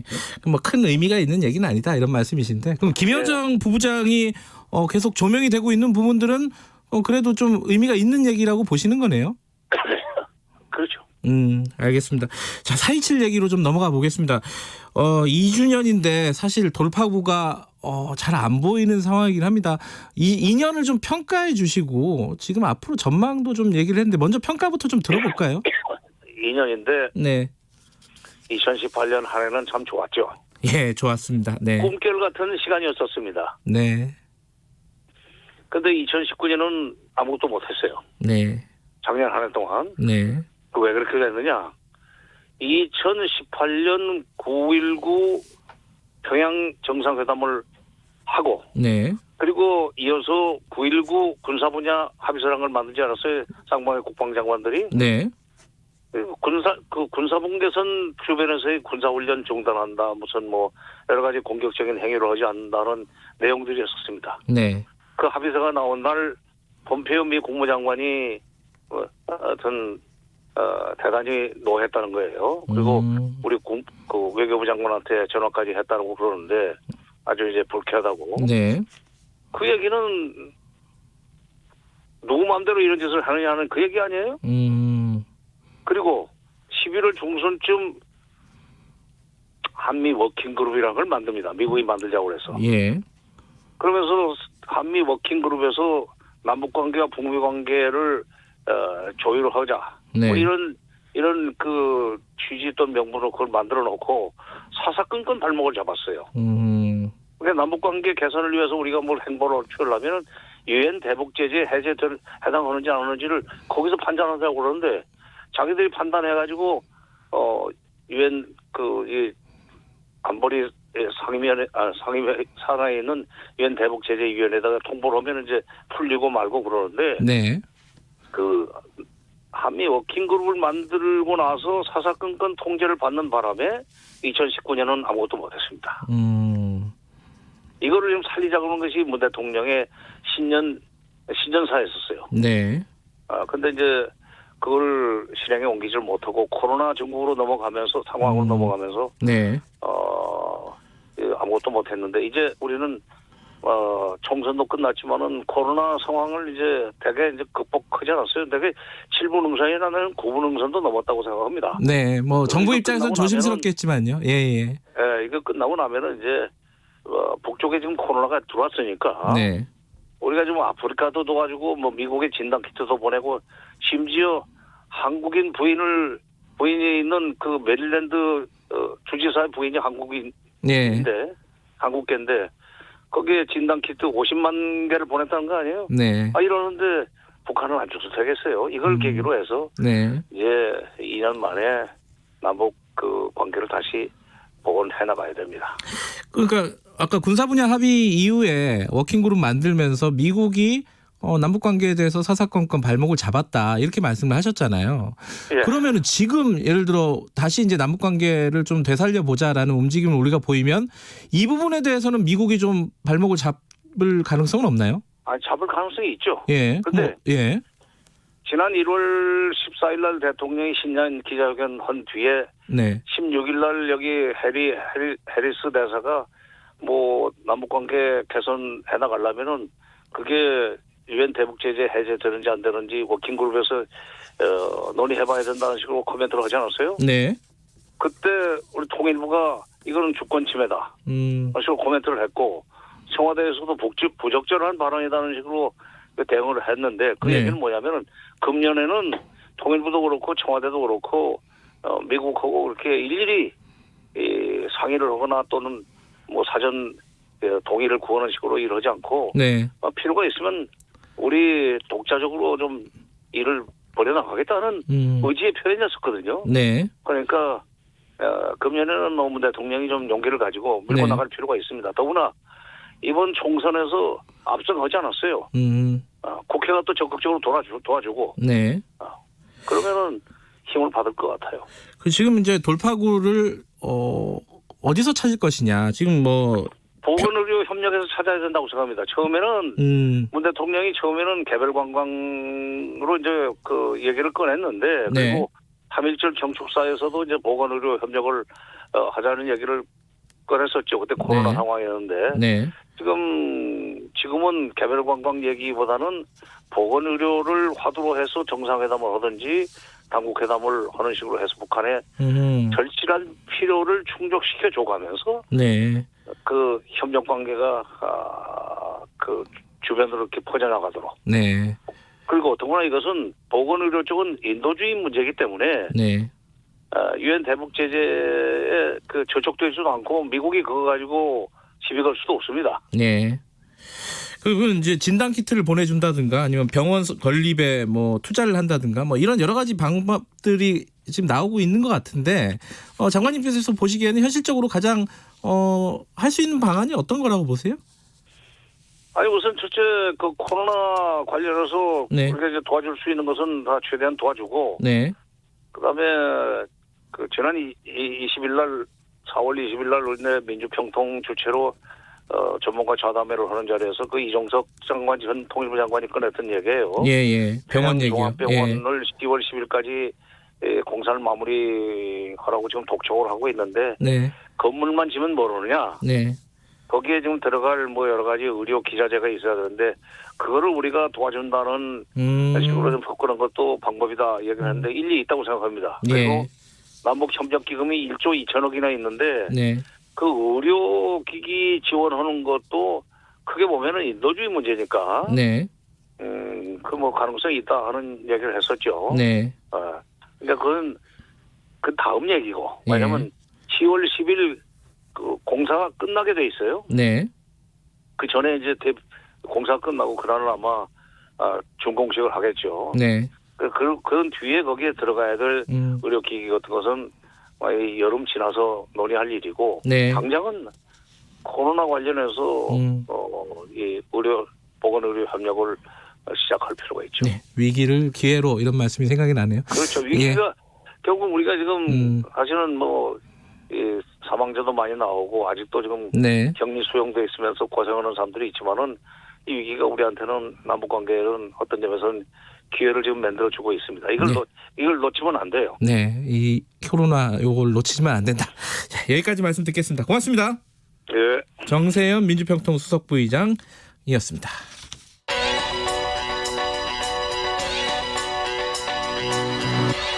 최강 시사 최한수의 눈. 네, 최한수의 눈, 최한수 경북대 경제통상학부 교수님 연결돼 있습니다. 안녕하세요. 예, 안녕하세요. 예, 오늘 라임 사태 좀 얘기 좀 할 건데요. 이거는 금융이 복잡하잖아요. 전문가가 아니면 이게 뭐 나쁜 놈들이 뭐 하다가 구속이 됐구나 뭐 이 정도는 아는데 이게 왜 벌어졌는지 문제가 뭔지 이런 부분들을 좀 간략하게나마 좀 짚어보려고 합니다. 이게 어떤 부분들이 라임 사태에서는 문제가 되는 거예요, 금융 쪽에서는? 이게 굉장히 어려운데요. 간단하게 말씀드리면 일단 공모펀드하고 사모펀드를 간단하게 말씀드릴게요. 네. 그러니까 이게 공모펀드라는 건 이제 일반인들 투자하잖아요. 네. 근데 투자라는 게 결국 위험하니까 수익은 고사하고 원금도 날아갈 수 있잖아요. 그렇죠. 따라서 이 경우에 이제 감독기구가 상품을 판매하는 사람한테 굉장히 많은 의무를 부과해요. 설명도 자세히 하고 그다음에 투자자 보호를 위해서 운영도 펀드 운영도 규제가 있거든요. 네. 근데 반면에 사모펀드라는 거는 그런 게 없어요. 왜냐하면 전문 투자자들이 하는 거거든요. 그러니까 투자자께서 잘 아니까 의무도 면제시키고 대신 위험도 부담하고 네가 큰 수익을 가져가라. 이렇게 되는 거죠. 근데 이제 라임 같은 경우는 이게 사모펀드라고 얘기하는데요. 문제는 이게 사실상 공모펀드처럼 운영되었다는 겁니다. 그러니까 지금 대표적인 게 뭐냐면 이제 라임의 자펀드를 만들어 가지고 그 자펀드들이 이른바 이제 모펀드에 투자하는 건데요. 그리고 그 모펀드는 굉장한 위험 자산에 투자했는데 자펀드가 173개예요. 그러니까 라임 전체가 한 1조 6천억 원 정도 되는데 그중에 거기에 투자한 자펀드가 173개고 거기에 투자한 개인 투자 계좌 수가 4,000개쯤 됩니다. 그러니까 사실 이게 공모거든요. 그러니까 이제 피해자는 일반인들이고 그러니까 투자 잘하는 사람이 아니고. 근데 이게 공모에 대한 기준은 다 피해 나갔고. 그게 일단 가장 큰 문제죠. 그러면 이 라임 펀드에 투자했던 사람들이 그냥 아까 말씀하신 대로 아주 전문적인 투자자가 아니라 일반인들도 꽤 많다. 네네. 근데 그 사람들은 또 은행을 통해서 많이 투자를 했을 거 아닙니까, 그죠? 그러니까 이제 상품을 구매하는 게 이제 결국 이제 상품을 어디서 구매했는가인데 은행도 있고 이제 모 증권사, 은행, 그걸 통해서 구매한 거죠. 그러면 그 증권사나 은행이나 이런 데도 책임을 져야 되는 거 아니에요? 이게 이제 다 정리가 되고 나면 아마 소송이 발생할 겁니다. 법적 분쟁이. 그런데 그 과정에서 또 여러 가지 뭐 어려운 용어들이 나옵니다. 뭐 TRS니 정말 어렵더라고요. 이런 얘기들은 그러니까 구체적으로 어떤 걸 의미하는 걸까요? 그러니까 뭐 간단하게 말씀을 드리면은 이제 문제가 되는 것 중에 하나가 이제 뭐 TRS 계약이라는 걸 체결했다고 해요. 근데 핵심은 뭐냐면 이런 게 다 파생 상품이고요. 이게 결국 이제 위험 자산에 투자하니까 그 위험을 일종의 해지하는 겁니다. 그래서 이제 이 종합금융투자회사는 그 라임의 투자 위험을 해지해주는 대신에 약정 이자랑 증거금을 받아요. 그리고 이제 사모펀드는 이 계약을 통해서 위험도 해지하고 그다음에 자신이 갖고 있는 자산보다 더 많은 양을 투자할 수 있어요. 이게 이제 잘 될 때 얘기죠. 근데 이제 문제는 이 투자가 굉장히 위험하고 쉽게 말하면 이제 부실 자산에 투자한 거잖아요. 그럼 이제 어떤 일이 발생하냐면 증권사가 그 라임한테 너 위험하니까 수수료도 더 내고 그다음에 증거금도 내라 이렇게 얘기한 거예요. 근데 문제는 뭐냐면 이 회사들이 동시에 고객들한테 이걸 팔았거든요. 근데 팔 때는 상식적으로 이게 위험하니까 사라고 얘기 안 했을 거 아니에요? 그렇죠. 수익률도 보장되고 안정된 거라고 얘기했죠. 예. 일반 투자자들한테. 예. 그러면서 라임한테는 네가 위험하니까 돈도 더 내고 뭐 증거금도 더 내라 이런 식으로 얘기하는 거예요. 그러니까 예. 이게 이제 이른바 이해상충 문제죠. 네. 그러니까 이걸 판매한 데서 위험을 알고 있으면서 고객들한테는 정작 그 위험을 고지하지 않은 거죠. 그러니까 이게 더 이제 사람들의 일종의 분노를 사고 이제 더 사회적 문제가 커진 이유가 됩니다. 그게 말씀하신 게 이제 결국 불안전 판매잖아요. 일종의 뭐 사기적 판매 행위, 뭐 이해상충 뭐 이런 표현을 씁니다. 예. 그런데 이제 지금 그런 일들이 DLF 뭐 금리에 투자하는 상품 있지 않습니까? 네네. 그런데 이후에 계속 보이는 것 같아요. 이게 그 규모의 크고 작음이 있을 뿐이지 어떤 좀 근본적인 문제 어떤 대책을 마련해야 되는 거 아니냐는 목소리 나올 수밖에 없는 상황 아니에요? 그러니까 이제 원칙은 있죠. 그러니까 이제 이게 뭐냐면 저도 이걸 답하기 위해서 이제 자료들 찾아봤어요. 그랬더니 경제학 교수인 저도 잘 이해가 안 가요. 설명은 뭐 자료 보고 그러니까 일반인은 말할 나이도 없잖아요. 네. 그래서 이제 결국 불안전 판매라는 게 뭐냐면 이런 식으로 파생상품에 투자하는 경우에 투자 대상은 뭐고, 그다음에 어느 정도 수익이 날 것이고, 이런 걸 정확히 이제 설명을 해줘야 된다는 얘기예요. 근데 이제 아이러니컬한 건 뭐냐면 이런 설명을 잘하면 잘할수록 사람들은 물건을 사기 싫겠죠. 그러니까 투자하기 싫겠죠. 왜냐하면 그렇죠. 내가 손해 볼 거라는 게 너무 눈앞에 보이잖아요. 예. 그러다 보니까 실제로 물건을 판매하는, 그러니까 펀드를 판매하는 사람들은 설명을 이제 뭐 어떻게 보면 이제 자의적으로 하는 거죠. 그래서 가장 대표적인 게 이제 독일 국채, 아까 얘기했던 해외 금리 연계 판매 사건이라는 게 있는데 이게 독일 국채에 투자한 거래요. DLF 말씀하시는 거죠. 예. 근데 이제 이게 마이너스 금리가 되면 손해를 보는 건데 그 일이 발생해 버린 거예요. 보통 이제 국채가 마이너스 금리가 되는 게 겨우 없거든요. 근데 이제 이런 위험을, 그러니까 이게 이제 극단적 사안이기도 하지만 잘 설명을 안 했거든요. 그래서 이제 문제가 된 게 뭐가 있냐면 투자 경험도 없고 난청인 고령 79세 치매 환자들도 이걸 판매한 거예요. 그러니까 라인 펀드도 마찬가지죠. 이런 식으로 설명 의무 위반을 한 민원이 굉장히 많고요. 그 19개 판매 금융회사가 있는데 이게 다 이제 아마 이제 끝나고 나면, 그러니까 법적 분쟁이 끝나고 나면 그러니까 민사소송에 들어가는 거죠. 그러면 지금 이제 아까 말씀하셨던 그 사모펀드로 좀 다시 돌아가 보면요. 사모펀드를 사실 활성화시키려고 규제를 좀 약하게 한 거잖아요. 뭐 쉽게 말하면은 투자를 활성화하려고. 근데 지금 상황에서는 그걸 좀 손을 봐야겠다. 그 뭐 대책안도 내는 것 같은데 이 부분은 어떻게 지금 되고 있습니까? 그러니까 이제 일단 수치로 말씀을 드리면 라인 펀드가 1.6조인데요. 이 중에 1조를 개인이 일종의 출자한 거고요. 법인이 이제 그 나머지 6천억 원이에요. 그러니까 개인이 훨씬 더 많은 거죠. 그러니까 우리나라에 이렇게 자기 책임하에 고위험을 감당하는 사람이 이렇게 저도 많은지 몰랐거든요. 그래서 이제 이게 이유가 뭐냐면 이른바 이제 전문 투자자들은 이렇게 투자할 수 있는 길을 열어둔 거예요. 법을 개정해서. 그리고 그 요건들을 계속 완화시켰는데 이제 목적은 간단하죠. 왜냐하면 이렇게 안 하면 일종의 이제 사모펀드, 특히 해지 펀드가 활성화되기 어려운 조건이잖아요. 그러니까 정책 목적을 위해서 이제 규제를 푼 건데 문제는 이제 이 규제 완화로 인해서 사실 이제 큰 위험이 발생을 한 거죠. 사실 이제 제가 보기엔 기본적인 갈등이 있어요. 그러니까 이제 뭐냐면 자산 운용업, 특히 뭐 해지 펀드를 육성하기 위해서는 자본이 많이 들어와야 되고, 그러다 보면 그러니까 법인 외에 개인 지금 부동 자금을 끌어들여야 되는데, 그러다 보면 또 요건 설명 의무라든가 여러 가지를 완화시켜 투자 자격이라든가 설명으로 완화시켜야 되고, 그러니까 사실 이렇게 사회적 문제가 발생해서 좀 감독 실패 상황이 발생을 하고, 그러니까 이게 일종의 이제 악순환인 거죠. 알겠습니다. 이 부분은 앞으로 좀 검찰 수사도 좀 지켜봐야 될 일이고요. 정부 당국의 대처도 한번 제대로 좀 보겠습니다. 오늘 여기까지 듣게요. 오늘 마지막 시간이라고 하네요. 네네. 알겠습니다. 그동안 이게 전화 연결로 대구에 계셔가지고 저희 전화로 연결했는데 서울에 올라오시면 한 번씩 출연해 주세요. 예, 알겠습니다. 감사합니다. 고맙습니다. 경북대 최한수 교수였고요. 김경래 최강시사 2부는 여기까지 하겠습니다. 잠시 후 3부에서 다시 뵙고요. 일부 지역국에서는 해당 지역 방송 보내드립니다.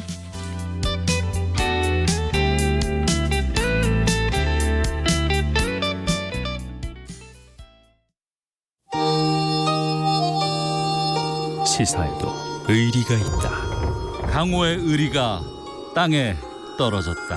소신으로 승부한다. 월요일부터 금요일까지 평일 낮 12시 20분 대한민국 유일의 점심시사 토크쇼 시사계의 주윤발 오태훈의 시사본부. 점심까지만 기다린다.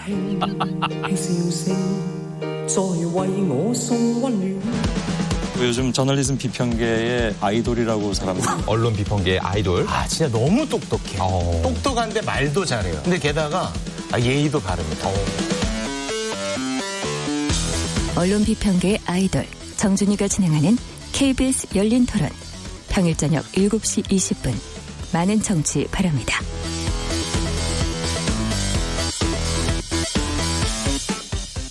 지금 시각은 8시 30분입니다. KBS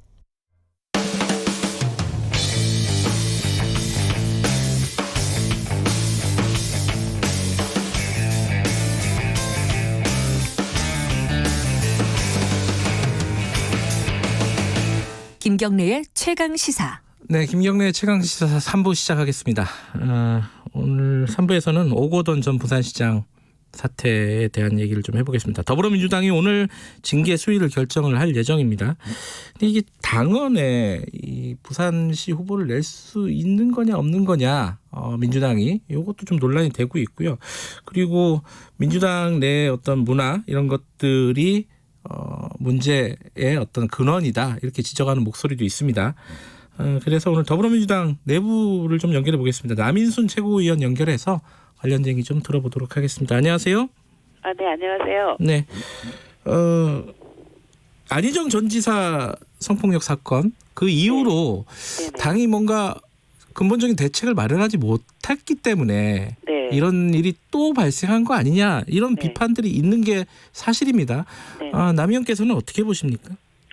예, 뭐 저도 이번 사건과 관련해서는 굉장히 많은 책임감을 느끼고 있고요. 그래서 특히 이제 그 피해자에 대해서도 정말 사과의 말씀을 다시 한번 드리고 또 부산 시민이나 국민 여러분께도 좀 사과의 말씀을 다시 드립니다. 그래서 분명히 달라졌어야 됐죠. 2018년 그런 사건이 있었기 때문에. 그래서 당시에도 제가 그 당내 젠더폭력 대책위원회를 만들어서 그 6.13 지방선거 공직 후보 추천 과정에서의 그 성희롱이나 성폭력 범죄에 연루된 사람 같은 경우는 이제 무관용 원칙을 했고 공천 배제를 했습니다. 했고 공직 후보자들에 대해서는 성폭력 예방 교육도 실시하고 뭐 그런 일들을 했는데 그것이 왜 반복이 됐을까를 생각해 보면 공천에서는 배제를 했지만 사실 이제 그 이후에 그 당의 어떤 조직 문화 속에서 내지는 우리 그 당의 구성원들의 어떤 인식이나 이런 부분에 있어서 이 부분이 좀 그 성인지 감수성이라든가 이런 것들이 이렇게 내면화되고 일상화되지 못한 것이 아닌가. 그러니까 이런 사건이 벌어졌고요. 그리고 설사 이런 일이 있을 때 그것을 조직 안에서 이렇게 제어해낼 수 있는 이렇게 인적 구성이라고 해야 될까요? 그런 부분에서 어떤 남성이 사실 뭐 대부분의 당직이라든지 이런 부분에 많이 배치가 돼 있거든요. 그래서 그런 점들이 좀 근본적인 변화가 좀 부족한 것이 아니었나라고 생각을 합니다. 그 조직 문화, 인적 구성 뭐 이런 말씀을 해주셨는데 지금 뭐 다른 당도 다 마찬가지지만은 민주당도 뭐 여성 할당 비율이라든가 이런 것들을 제대로 잘 못 지키고 있는 건 사실이죠.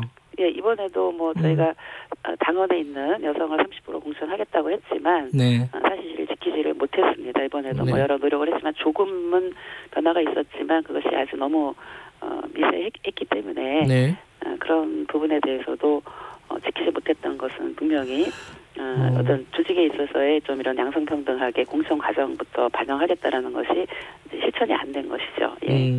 그럼 이걸 좀 제도화돼 있는데도 못 지키는 거잖아요. 이게 사실은. 그럼 그러니까 어떻게 해야 되는 거예요? 제도화는 이제 그 권고사항으로 돼 있어서요. 당원에는 그러니까 선거법에는 여성은 30% 할당할 수 있다 이렇게 되어 있고 당원에는 하여야 한다고 되어 있습니다. 근데 당원을 안 지켜도 사실은 제재가 없는 거죠. 그래서 이제 저는 이제 이번에 저도 이제 이거를 최고위 과정에서 보면서 선거법에서 이거를 강제 조항으로 다른 나라를 다 그렇게 합니다. 강제 조항이 있지 않으면 사실 각 당에 맡겨갖고는 제대로 안 됩니다, 사실은.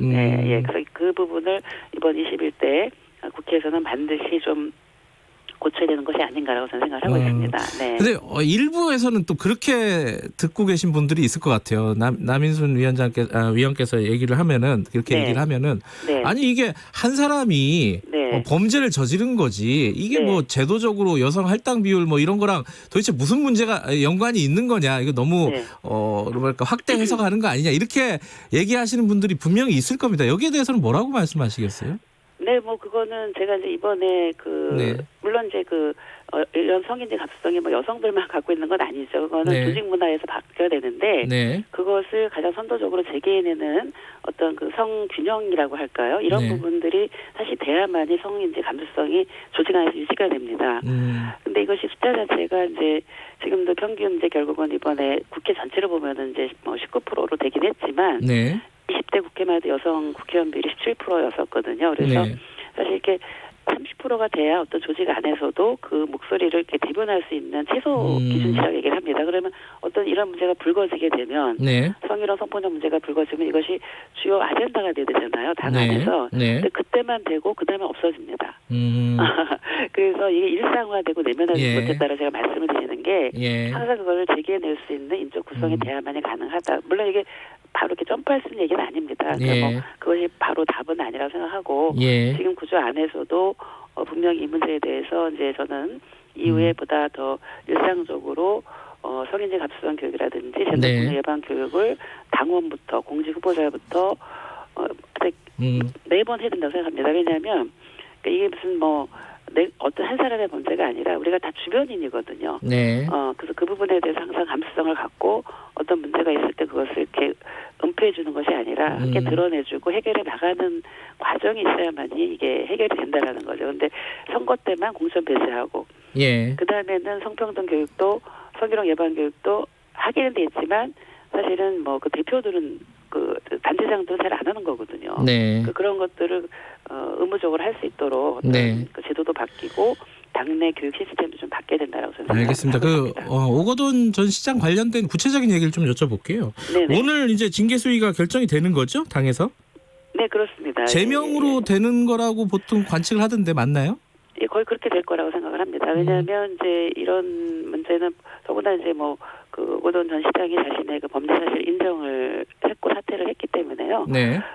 이 부분에 대해서는 무관용의 원칙으로 이미 저희가 2018년부터 원칙을 정해왔기 때문에 네. 예, 제명 외에는 다른 선택지가 없다고 저는 봅니다. 근데 이게 뭐랄까요, 사퇴 시점이 총선 직후라 해서 네. 여기 관련된 말들이 좀 있어요. 그러니까 사전에 당하고 조율한 거 아니냐, 혹은 묵인한 거 아니냐, 조율까지는 아니더라도 이런 의혹들에 대해서도 진상 조사를 하실 계획인가요?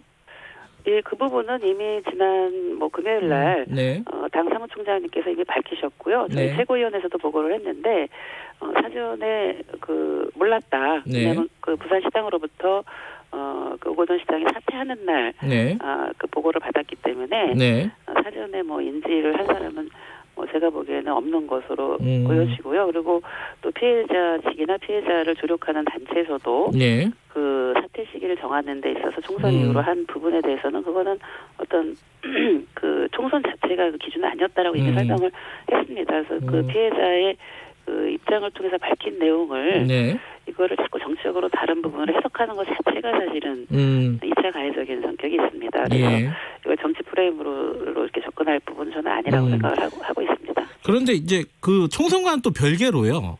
오거돈 전 시장의 측근들이 이 사건을 좀 덮으려고 사전에 좀 노력을 한 거 아니냐. 그러니까 예를 들어 피해자를 설득을 한다든가, 그러니까 뭔가 공론화를 못 시키게 하도록 그런 의혹들도 있는데 이 부분은 좀 당에서 조사를 해야 되는 거 아니냐라는 목소리가 있습니다. 그 부분은 근데 제가 이런 사건들을 그동안 쭉 그렇죠. 이렇게 본 바로는 굉장히 일단은 그 사건이 발생했을 때 그 피해자나 아니면 피해자를 조력하는 단체나 이런 부분에서 그 정확하게 요구를 했죠. 공개 사과하고 사퇴라고 요구를 한 거 아닙니까? 그래서 그 부분에 대해서 더구나 이제 같이 그렇게 하겠다라고 했고, 그래서 저는 이렇게 대개는 이런 경우에 막 부인하고 또 막 협박하고 이거 범죄를 축소시키려고 하는 그런 부분들이 있었는데 제가 파악한 바로는 이것이 너무나 엄중했기 때문에 또 그 범죄 사실이 또 그 피해자가 너무나 또렷하게 아마 그런 게 있었고 또 조력하는 단체에서 그게 판단을 했기 때문에요. 네. 그래서 아마 그 인정하고 바로 그 범죄 사실 인정하고 사퇴를 한 것이 아닌가. 그래서 뭐 그것을 막 감추려고 하고 막 회유하려고 그런 시기적으로 보면은 제가 볼 때는 그거는 좀 아니지 않았을까라는 생각이 듭니다. 물론 뭐 그거는 뭐 경찰서도 조사를 할 수는 있겠죠. 근데 그 피해자가 지금 당사자가 좀 뭐 어떤 이거를 고발하거나 뭐 이렇게 아직 하지는 않은 걸 알고 있거든요. 그래서 왜냐하면은 대개는 고발을 하는 경우는 그 피해를 받는데 그거를 가해자가 인정하지 않고 오히려 이제 피해자를 덮어 씌우거나 무고를 하거나 여러 가지 그동안의 그 사례들이 있지 않습니까? 근데 그런 형태가 아니고 일단 인정을 하고 그만뒀고 사퇴를 했거든요. 약속을 지켰거든요. 그래서 저는 너무 이제 이거를 자꾸 뭐 이렇게 제기를 함으로 인해서 그 피해자가 우려하는 부분이 있습니다. 그렇게 하다 보면 피해자가 누구냐, 뭐 어떠냐 이렇게 막 추정하고 막 이렇게 들어가면은 사실은 피해를 보신 분은 그거를 드러내고 싶지 않은데 자기의 삶이 걸려 있는 문제잖아요. 그래서 그런 부분을 너무 이렇게 제기하는 거가 아니라고 분명히 얘기를 했거든요. 총선 사퇴 시기와 상관없다 이렇게 얘기했고 또 스스로 자기 본인이 판단해서 한 거다라고 하는 그 조력하는 단체랑 다 협의해서 한 거다라고 이미 얘기를 한 거라는 거죠. 알겠습니다. 그 부분은 뭐 경찰에서 아마 이 사건된 실체적인 진실을 규명하는 과정에서 나올 수도 있는 얘기이기 때문에 나올 수 있는 얘기죠. 또 하나 지금 이건 정치적인 사실 어쩔 수 없는 논란인데 민주당 당원의 96조의 부정부패 사건 등 중대 잘못으로 직위를 상실한 경우에는 후보를 내지 않는다. 이게 중대 잘못으로 들어가는 건가요? 뭐 저는 이것이 뭐 중대 잘못에 들어간다고 저는 봅니다. 그렇게 보고 제 일단 개인 의견이고요. 이제 그걸 등이라고 되어 있기 때문에 이거는 이제 당에서 이후에 논의를 하고 해야 될 부분이긴 하지만 부정부패 사건은 분명히 들어가 있는 거고요. 거기에 등에 이제 성범죄 같은 것이 포함되느냐라고 하는 부분에 대해서는 또 논의를 해봐야 되지만 저는 제 의견은 뭐 중대 잘못에 들어가는 범죄 유형이라고 생각을 하고 있고 우리 사회가 그만큼 그 문제에 대해서는 국민들이 이런 부분에서 이제 엄벌해야 된다라고 하는 부분의 인식이 높아져 왔죠. 지금.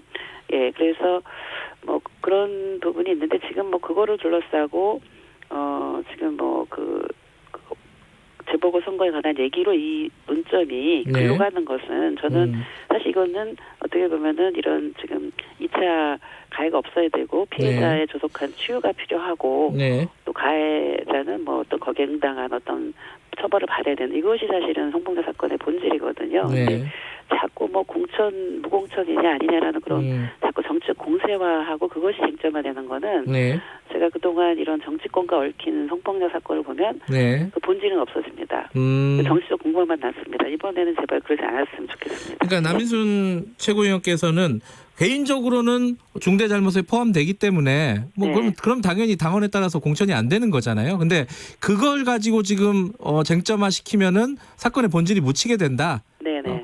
그러면 그 해석이나 이런 것들은 당에서 결정을 해야 될 상황인 거네요, 그죠? 그거는 뭐 이후에 지금 이제 내년이잖아요. 선거가 내년 재보궐 선거인데, 뭐 그때 가서 뭐 얘기를 해야 되겠죠. 그리고 뭐 논의를 하는 시간이 이제 올 거라고 생각하는데. 지금 그것을 주 쟁점으로 가져가는 것은 적절치 않다고 생각합니다. 개인적인 의견만 밝히신 거고요. 남인순 최고위원께서는. 알겠고요. 이건 하나 여쭤보고 마무리해야 될 것 같은데요. 지금 20대 국회 5월달에 끝납니다. 그죠? 그렇죠. N번방 재발방지 3법이라고 보통 부르는 것도 있지 않습니까? 이게 통과가 될 가능성이 얼마나 된다고 보세요? 저는 그전에도 이렇게 경험을 해봤죠. 5월 국회 때 사회적으로 중요한 법안들이 처리되는 경우들이 간혹 있습니다. 그래서 저는 이 문제가 굉장히 사회적으로 시급하다. 여야가 뭐 의견이 다르지 않았거든요. 이 부분은. 그래서 더구나 지금 저희가 또 추경도 해야 되는 그래서 그 상임위 가동을 하기로 어제 합의를 본 상황입니다. 추경을 논의하기 위해서 그때 조금 이거를 관련 상임위원회에서 뭐 법사위라든지 여가위라든지 뭐 안행이라든지 이런 관련 상임위들이 있거든요. 그런 데서 이 부분을 조금 안건으로 다뤄서 5월 국회 때 좀 논의를 했으면 좋겠다. 5월에. 그래서 20대 국회에서 꼭 통과가 됐으면 좋겠다. 저희 당은 그런 입장입니다. 민주당은 그렇고 미래통합당은 좀 타진해 보셨나요? 그거는 일단 좀 확인을 해봐야 돼요. 확인해봐야 돼요. 아침 확인해봐야 됩니다. 예. 알겠습니다. 네. 그래도 얼마 안 남았지만 남은 건 사실이니까 뭐 네. 중요한 법들은 좀 통과가 됐으면 좋겠네요. 오늘 여기까지 네. 듣겠습니다. 고맙습니다. 네, 감사합니다. 더불어민주당 남인순 최고위원이었습니다. 지금 시각은 8시 44분입니다. 네, 시각 교통정보입니다. 출근길 정체는 계속되고 있습니다. 경부고속도로 부산 쪽으로 한남부터 서초, 서울 요금소에서 수원까지 긴 구간 정체인데요. 그 사이 죽전휴게소 부근 5차로에서 사고를 처리하고 있어서 일대가 더 혼잡해졌습니다. 이후 기흥 동탄 부근부터 4km 구간 밀리고요. 오산 일대도 막히고 있습니다. 반대 서울 쪽으로는 기흥부터 수원, 서울 요금소와 판교 사이 정체고요. 금토 분기점부터 반포까지 꾸준히 차들 많습니다. 영동고속도로 강릉 쪽으로 반월터널에서 수원까지 정체 이어져 있는데요. 북수원에서 있었던 사고 여파 더해져서고요. 이후 용인부터 양지터널 부근으로도 정체 살펴집니다. 올림픽대로 하남 쪽으로 암사대교와 강동대교 사이 1차로에서도 사고가 발생했는데요. 부근이 혼잡하고요. 차로 변경에 유의하셔야겠습니다. 이전으로는 행주대교부터 성산대교, 여의하류에서 청담대교까지 정체와 서행이 반복되고 있습니다. KBS 교통정보센터에서 임초희였습니다.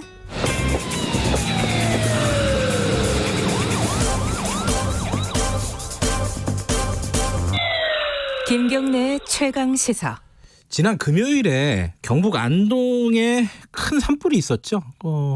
뉴스 다들 보셨을 겁니다. 근데 이게 쉽게 안 꺼져갖고 어제야 불이 꺼졌다고 합니다. 이 불이 이렇게 안 잡혔던 이유도 좀 궁금하고요. 또 하나는 이 불이 단순히 봄철에 벌어지는 산불을 넘어서서 좀 기후 변화하고도 관련이 있는 거 아니냐 이런 얘기들도 있는데 진짜 그런 건지 한번 좀 전문가에게 연결을 좀 해보겠습니다. 한국기상산업협회 김승배 본부장님 연결돼 있습니다. 안녕하세요. 네, 안녕하십니까. 이번 불은 왜 이렇게 잡기가 힘들었던 겁니까? 네, 역시 봄 산불인데요. 네. 강한 바람이 부는 상태에서 네. 불이 났기 때문에 쉽게 끌 수가 없죠. 특히 사는 계곡에서 있기 때문에 진화가 어려운 게 산불입니다. 예. 근데 이게 저번에 작년 4월이었나요? 그 강원도 영동 지방에 산불이 있었을 때 양간지풍이라는 얘기를 많이 들었어요. 그 양양 간성 간에 부는 센 바람이다 이렇게 얘기 들었는데 이번도 이런 거랑 비슷한 겁니까? 이제 양양 강간으로부터 떨어져 있는 안동이잖아요. 예. 이 바람을 양간지풍이라고 부르지는 않거든요. 네. 역시 봄바람이 강하게 이 안동 지방에도 불었고요. 네. 양양 간성 또는 양양 강릉 그래서 양강지풍, 양간지풍 그러는데 보통 3월, 4월 무렵 이동성 고기압이 한반도 남쪽으로 내려가면 남고 북제형의 기압 배치가 되거든요. 예. 그렇게 되면 강원도 백두대간 쪽으로 서풍이 불고 예. 그러면 이 바람이 산을 타고 넘어가면서 내려갈 때 속도가 빨라지거든요. 그러면서 이 양간지풍이라고 하는 바람이 불면 제일 걱정되는 게 산불입니다. 과거에도 이 양간지풍이 불 때 고성 등지에서 큰 산불이 여러 차례 발생을 했습니다. 봄철에 일어나는 일반적인 바람인 거네요. 양간지풍 비슷한 거 지형적으로 발생할 수밖에 없는 그렇죠? 네, 그렇습니다. 네. 근데 이번에요 가장 궁금한 거는 이제 불길은 잡혔으니까요. 이런 대규모 산불이 기후 변화랑 무슨 관련이 있느냐? 왜냐하면은 이게 호주에서도 큰 산불이 지금 잡히지도 않았죠. 아직 호주권 잡혔나요? 호주권은 완전히 잡혔죠. 미국 캘리포니아에서도 이제 불이 있었지 않습니까? 산불이. 그렇습니다. 대규모 산불이. 이런 것들이 좀 같은 원인에서 비롯된 거 아니냐라는 해석들도 있던데 본부장님 보시기에는 어떻습니까? 네, 그렇습니다. 이렇게 추운 동토인 시베리아, 러시아의 시베리아에서도 산불이 나고 캘리포니아, 호주에서도 큰 산불이 났는데 이러한 원인은 기후변화가 어떻게 변하고 있냐면 따뜻한 쪽으로 변하고 있거든요. 따뜻하게요? 네, 기온이 높아지는 지구온난화라고 말하는데 따뜻하고 건조한 기후로 변하면서 화재 위험이 점점 높아지고 있다는 얘기거든요. 그래서 이 산불이 잦아지는 걸 기후변화의 한 단면이다 이렇게 말하는 이유이기도 합니다. 조건과 산불 간에는 밀접한 관계가 있거든요. 네. 바람의 세기와 습도, 그다음에 높은 기온, 뭐 이런 것들이 산불에 영향을 주고 있는데 네. 역시 그 대형 산불의 가장 큰 요인은 강한 바람이 불 때 불이 발화돼서 퍼지는 것입니다. 네. 그러면 이게 뭐랄까요? 이런 불들은 앞으로도 계속될 수밖에 없다. 이렇게 봐야 되나요?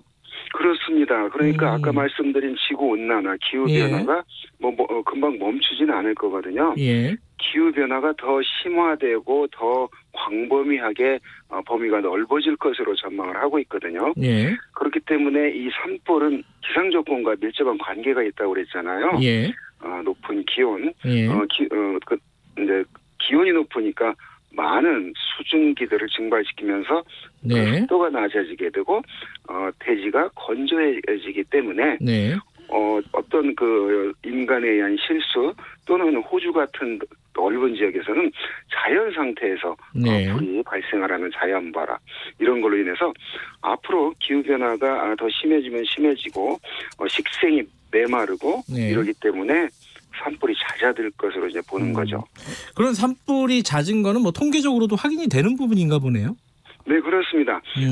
미국 항공우주국인 나사가 네. 지난 20년간 위성 데이터를 사용해서 네. 화재를 연구한 결과 네. 더 빈번해졌다 이렇게 이제 분석이 되거든요. 네. 특히 미국 같은 경우는 1985년에서 1999년에 비해서 네. 최근 2000년에서 2018년 매년 발생한 산불 횟수가 2배 이상 늘어났거든요. 2배 이상. 예. 네네. 2018년도 최악의 산불, 네. 2019년도에는 저 알래스카에서도 산불이 발생한 그런 기록들이 있는데, 네. 우리나라에서도 96년 4월에 발생한 그 고성 산불이 있었잖아요. 예.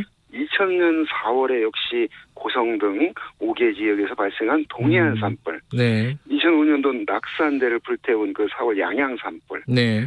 작년에 4월 고성, 속초, 강릉, 동해, 인제 지역에도 큰 산불이 났었죠. 그거에 대비해서 좀 산불이나 이런 것들에 대한 대책들은 좀 다시 한번 좀 정비를 할 필요가 있겠네요, 그죠? 네, 봄철 되면은 이렇게 대기가 건조한 상태이기 때문에 네. 산림청은 이 봄만 되면 아주 비상이 걸리는데요. 원래도요. 예. 네, 그렇습니다. 그래서 자동차 타고 가다 담배꽁초 무심히 강원도 쪽 버린다거나 네. 이러면 그날 대지가 어차피 건조한 상태가 4월 되면 유지가 되니까 건조주의보가 대부분 내려져 있거든요. 이번 안동 산불도 건조주의보가 내려져 있는 상태에서 발생을 했는데 그때 유난히 강하게 바람이 분다 그러면 산불 각별히 조심을 하는 수밖에 없습니다. 그렇군요. 그런데 이제 한 가지 이건 좀 무식한 질문이 될 수도 있는데 네네. 지구 온난화라 그랬고 아까 기후가 좀 따뜻해지고 건조해지는 경향을 가진다고 하셨잖아요. 네네네. 근데 지금 우리 봄이 됐는데 아직도 추워요. 네. 이게 다시 겨울로 끈에 있는 사람들 많은데 이건 왜 그런 거예요? 네, 기후 변화의 한 이변이라고 말하는데요. 네. 북극 주변을 에워싼 제트기류가 약해지면서 한기가 이 남쪽으로 내려오게 만드는 이제 남쪽으로 얼마나 내려오는 강도가 약하냐 강하냐를 보는 북극 진동이라는 게 있는데 지구가 따뜻해지면서 북극의 찬 공기가 남쪽으로 내려와 중위도 우리 한반도가 있는 중위도의 겨울은 오히려 더 춥게 지금 만드는 작용을 하고 있거든요. 네. 그런데 지난 겨울 기억을 더듬어 보면 그렇게 추운 겨울이 아니었어요. 그러네요. 또 생각해 보면. 예. 원래는 그렇게 이제 자주 내려왔는데 그런데 그 자주 내려오지 못한 북극의 찬 공기가 이 3월, 4월 봄철에 지금 자주 내려오고 있거든요. 아하. 그래서 지금 이 올 봄이 유난히 추운 봄이 되고 있습니다. 네. 이 봄은 지금 복숭아, 과일 나무들 지금 꽃을 막 피울 시기인데 이게 얼면 이제 또 올해 과일이 좀 흉작이 우려됩니다. 예. 아니 지금 좀 있으면 5월인데 원래 제 기억에는 어린이날 꽤 더웠던 기억도 있거든요. 그렇습니다. 네. 근데 지금은 아침 저녁으로는 춥기도 하고 낮에도 그렇게 덥지 않아요. 지금 우리나라 상층에 겨울철 날씨 패턴이 나타나고 있거든요. 네. 그러니까 우리나라 저 5km 정도 하늘로 올라가면 영하 한 25도에서 30도에 매우 찬 공기가 지금 머물러 있거든요. 아하. 그래서 아침 저녁으로는 뭐 산간 지역에서는 이 4월 하순에 네. 영하로 떨어지는 얼음이 얼고 지금 이런 상태가 이례적으로 이어지고 있는데 지난 겨울은 그다지 춥지 않은 겨울을 보낸 반면에 네. 그 원인은 북극의 찬 공기가 별로 내려오지 않았거든요. 네.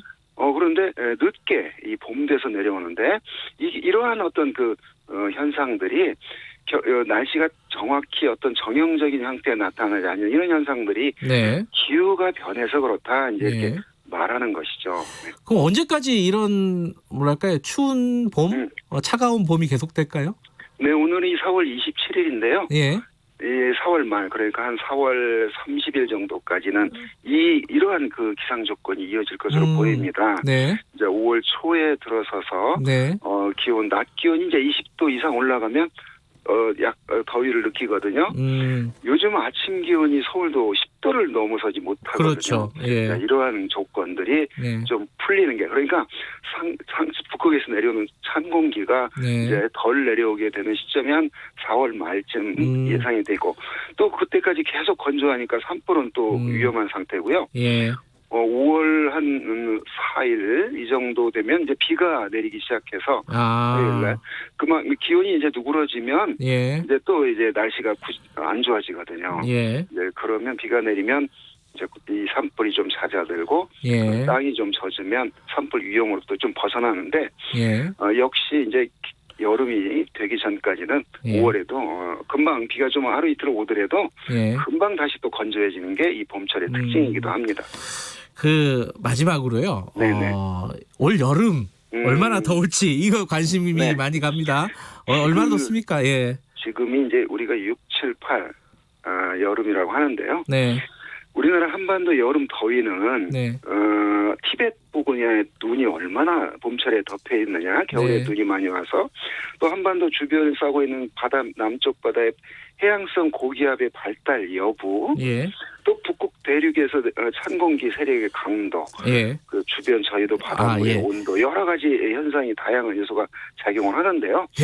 지금 현재 보면 지난 2018년에 우리나라 낮 최고 41도를 깼거든요.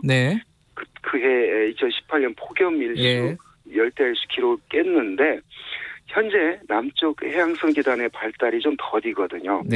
북쪽 찬 공기 세력 이런 여러 가지 바닷물의 온도 등을 보면 정확해진 그 쪽집게처럼 예상하기는 어렵지만 그렇게 2018년보다 더 더운 여름은 아니에요. 알겠습니다. 유보적으로 말씀해 주셨습니다. 그렇게 덥지는 않을 것으로 예상은 된다 지금까지. 보통의 여름인데. 보통의 여름. 알겠습니다. 여기까지 들어야 되겠습니다. 고맙습니다. 고맙습니다. 김승배 본부장이었습니다. 오늘 여기까지입니다. 내일 돌아옵니다.